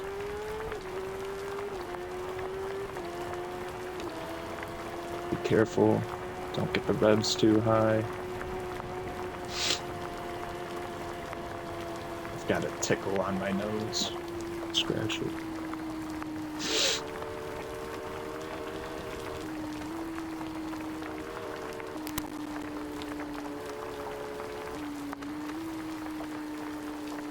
That's a nice corner right there. That kind of reminds me of that, what's that spa corner called? That really characteristic spa corner. It's got like a well-known name. It's not the Carousel. That's at Nürburgring. The Nordschleife. Man, I don't know. It's that quick left and then a quick right. And when you watch F1 drivers do it, they do it flat out using all the downforce that they possibly can. And it's one of the coolest fucking things. They actually had a motorcycle endurance race at Spa. I think it was only like 6 or 12 hours, I think. It wasn't a full 24. Like it is at Le Mans and at Boldor coming up here this weekend. But yeah, you got to see motorcycles going over that same legendary corner. I don't know why they didn't put Spa in the MotoGP games. Careful there. That would have been cool. Or in this game. Come on! Spa's like one of the most well-known racetracks ever. Why not put it in this game?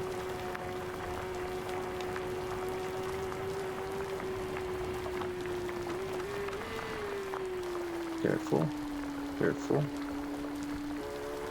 Remember, you are in the rain.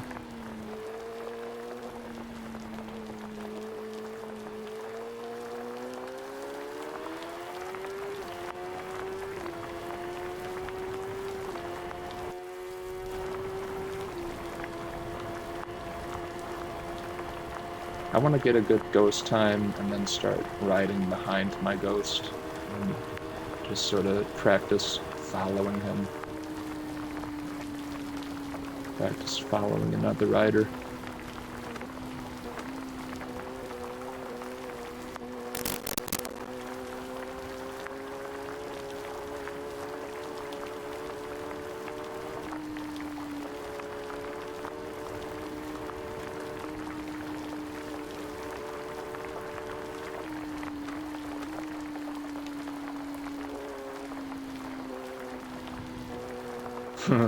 Still getting used to looking far ahead down the track.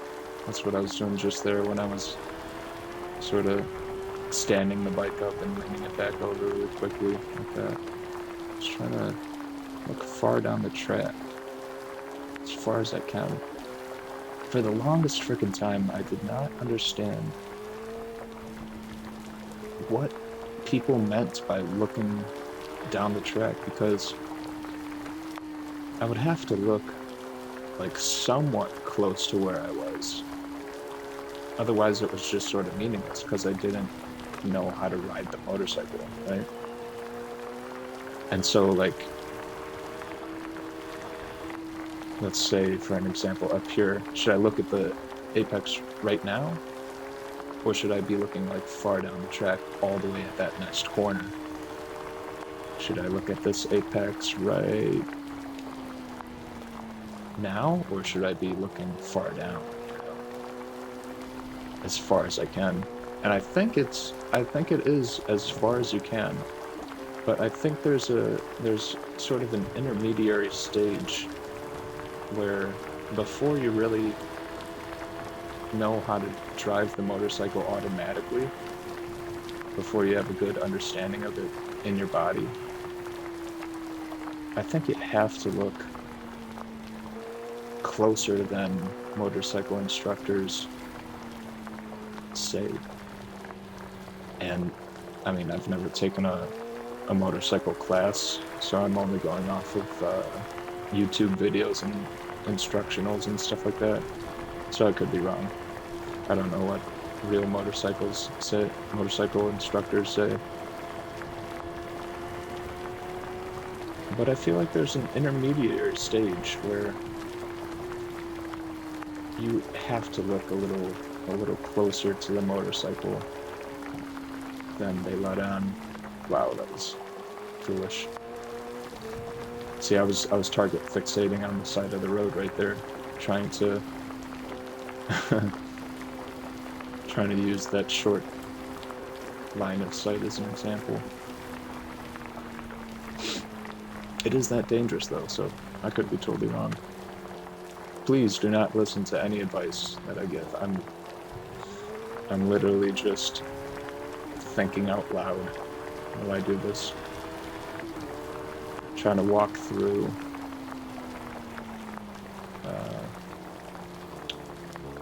my own learning process.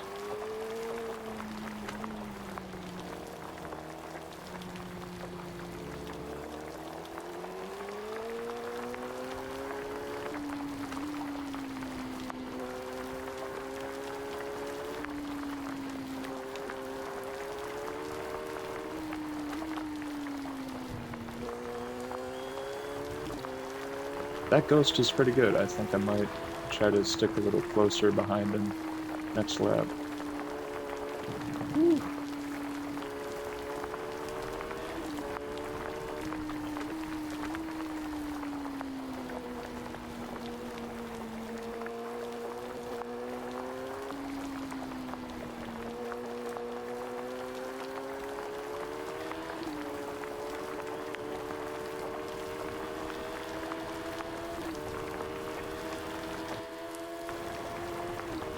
Yeah, let's let him get out in front.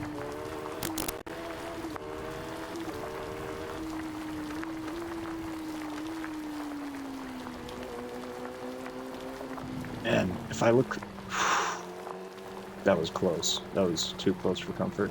If I look too far out in front, then I just lose any sense of what's under my tires though. It's a weird thing, looking. It's like it's sort of bound to your skill level in a weird way.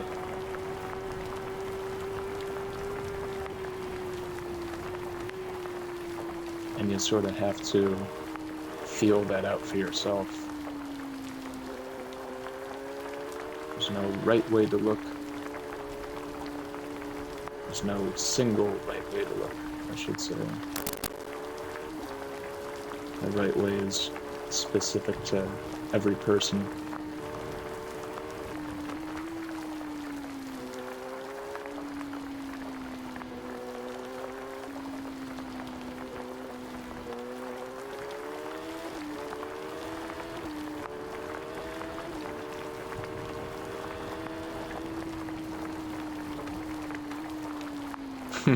Just rail into the back of him there.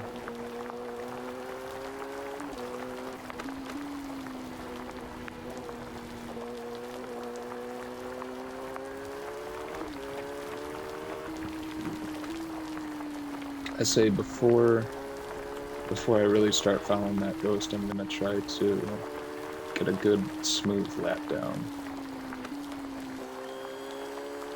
and then I'll follow that ghost. This one is a little too inconsistent for my liking.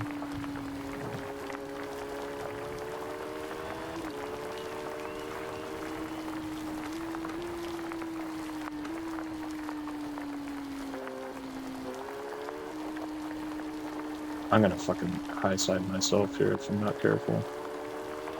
Smooth on the throttle, smooth on the throttle. Alright, let's act as if we're setting a ghost here. So if we're setting a good thing to follow.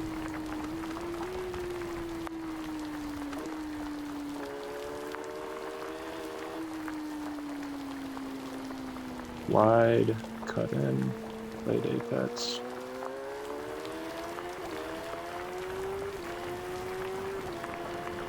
Be smooth. Try to set a good example.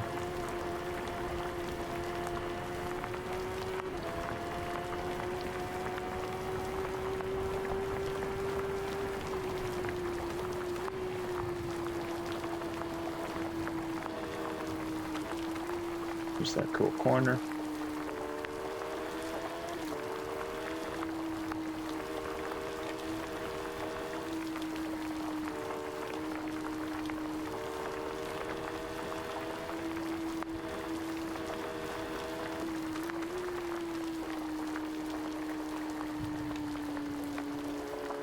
Yeah, this is a good lap so far. Just keep it smooth.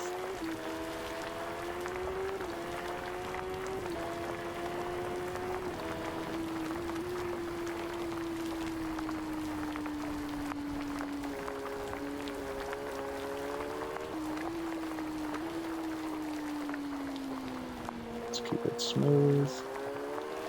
A little far to the outside there, but that's okay.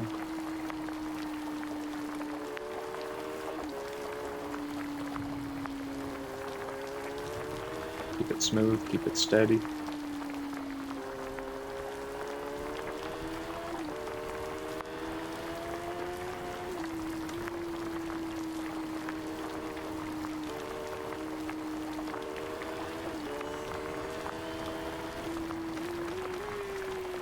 Careful, careful, careful. This is an interesting corner here. It's almost rectangular in a weird way. Wow! Careful. Goodness me, that was bad. Right at the end of the lap. Come on now. Did that set a ghost? I'm not sure. Let's follow this guy. Regardless.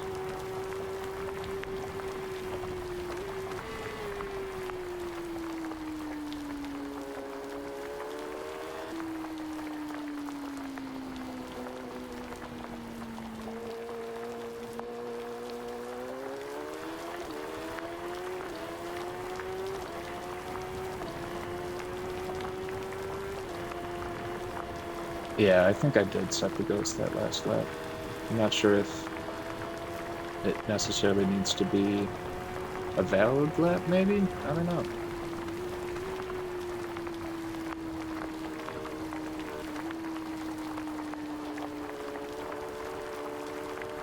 That was nice.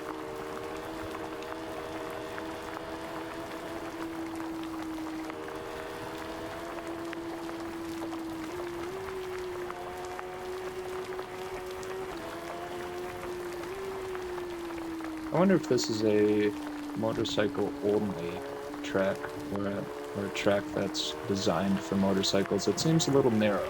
It seems a little narrow for cars.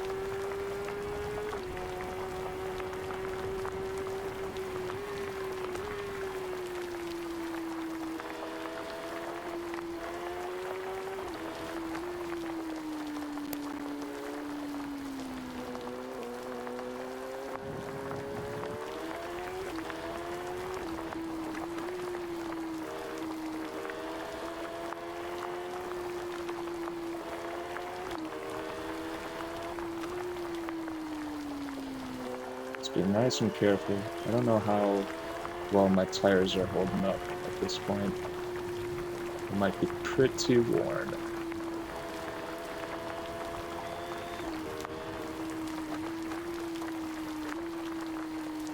Here's this interesting corner.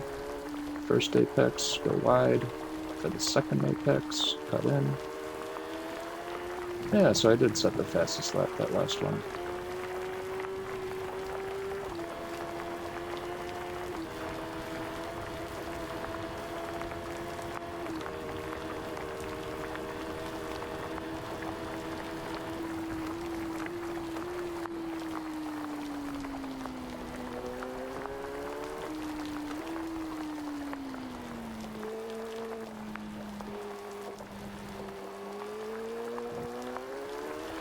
really get to practice that rear assembly sort of lagging behind in that corner.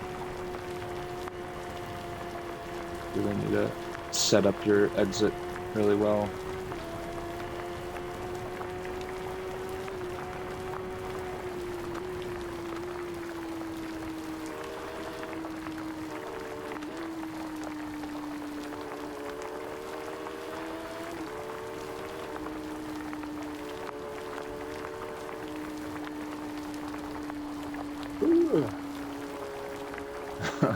I gotta get better at following. When I start racing, I'm gonna be crashing in the back of people left and right. Oh, like that. Just total asshole move. Taking the inside.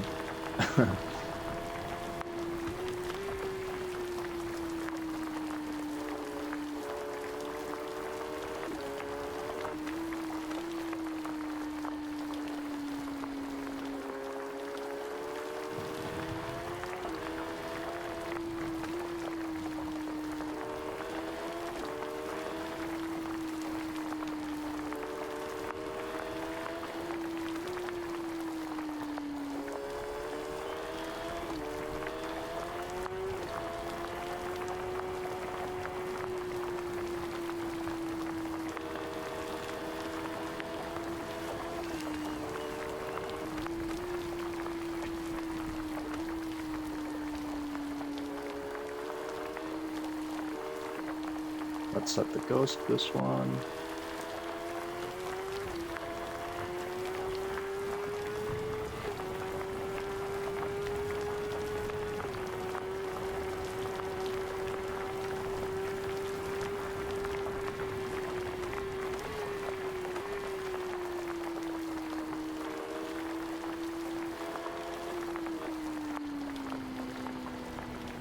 There's that cool corner.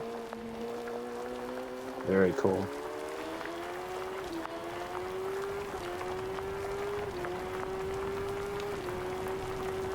Let's do a nice fast lap.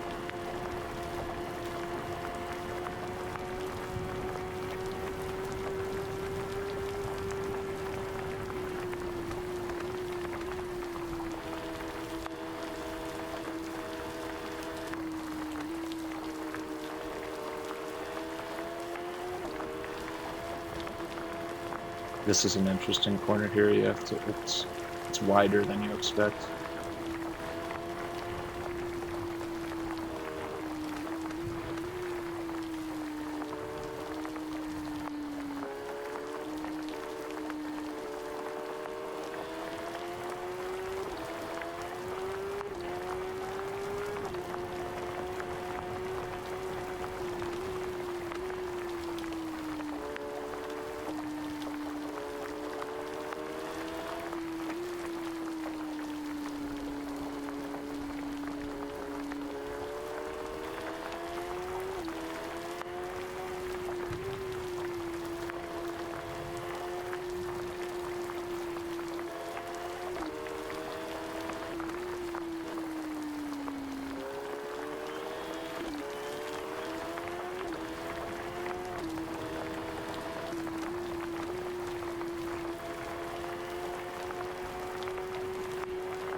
That was a good lap.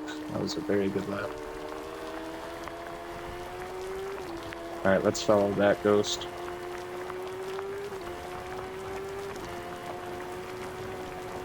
I'm gonna check my tires.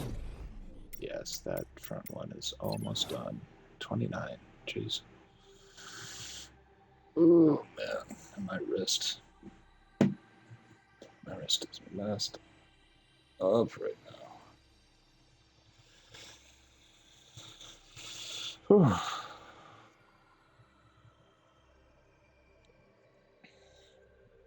Okay. What's the rear at? 44? Yeah. I actually don't think I'll be closely following this ghost. I don't want to push that front tire any further than it needs to go. I'm probably gonna pit soon and move over to Starfield. Yeah, look at that beautiful corner.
Ooh, gotta be careful with those rumble strips, man. It can kill me. It can kill you.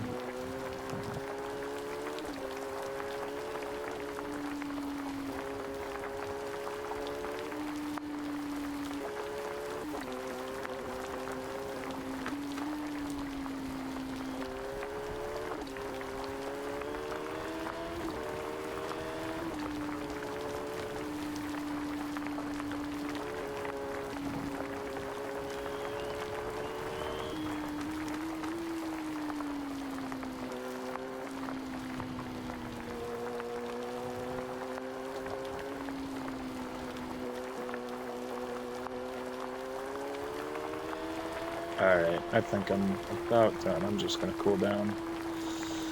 Do a cooldown map and go into the pits. Ooh. Hands off the controller there. We're at 225. Yeah, that's fine. 2.5 is good. It's good practice.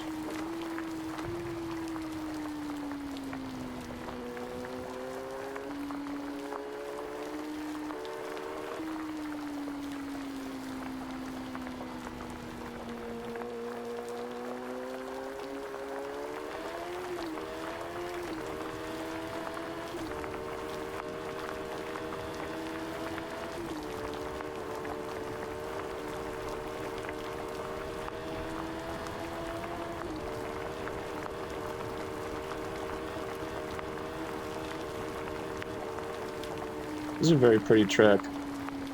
Especially love that corner sort of near the end where it's all forested and a nice, it's like a 180-degree turn or so. Love that one.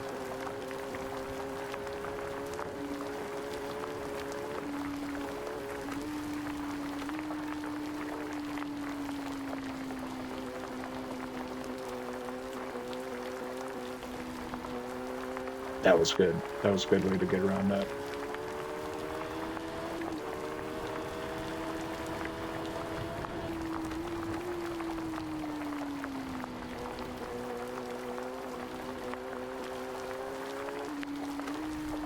This one right here. Very, very pretty.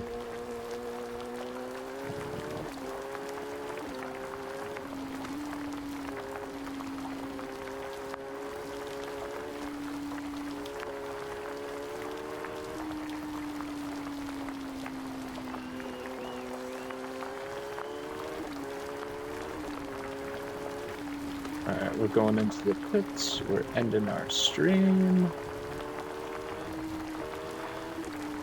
Right here. Right here. Dangle my leg out. Alright, I'm going in.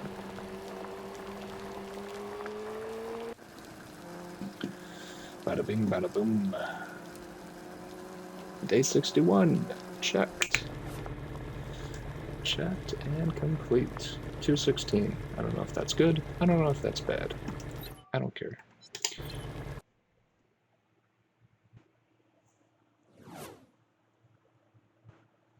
Monsanto. It's in Portugal.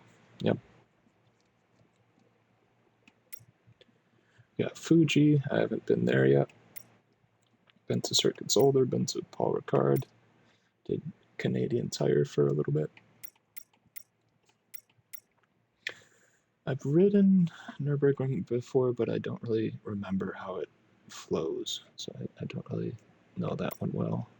Silverstone, I kind of know. Suzuka, I love. And Laguna Seca, I could take or leave.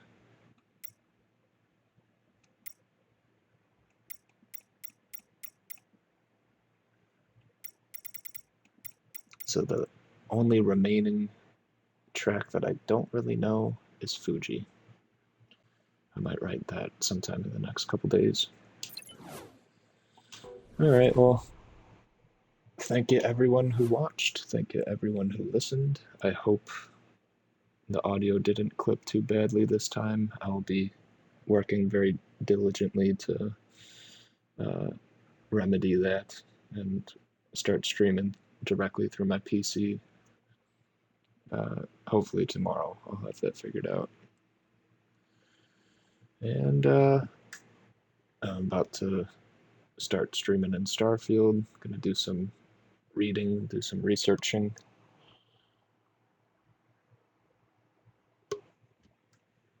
And that'll be that. All right, like, subscribe, leave a comment, leave any writing critiques that you have. I am desperate for critiques. I've been self-taught up until this point, other than watching YouTube videos and stuff, so I need some feedback. I need some feedback to improve my writing. It'd be very, very much appreciated. I'll be getting a Patreon soon, so if you like what I'm doing, you can support me financially. That would be amazing. And I would credit you as much as I possibly could. All right. That's that. Thank you, everyone. Until a few minutes from now when I start playing Starfield. All right. Bye-bye.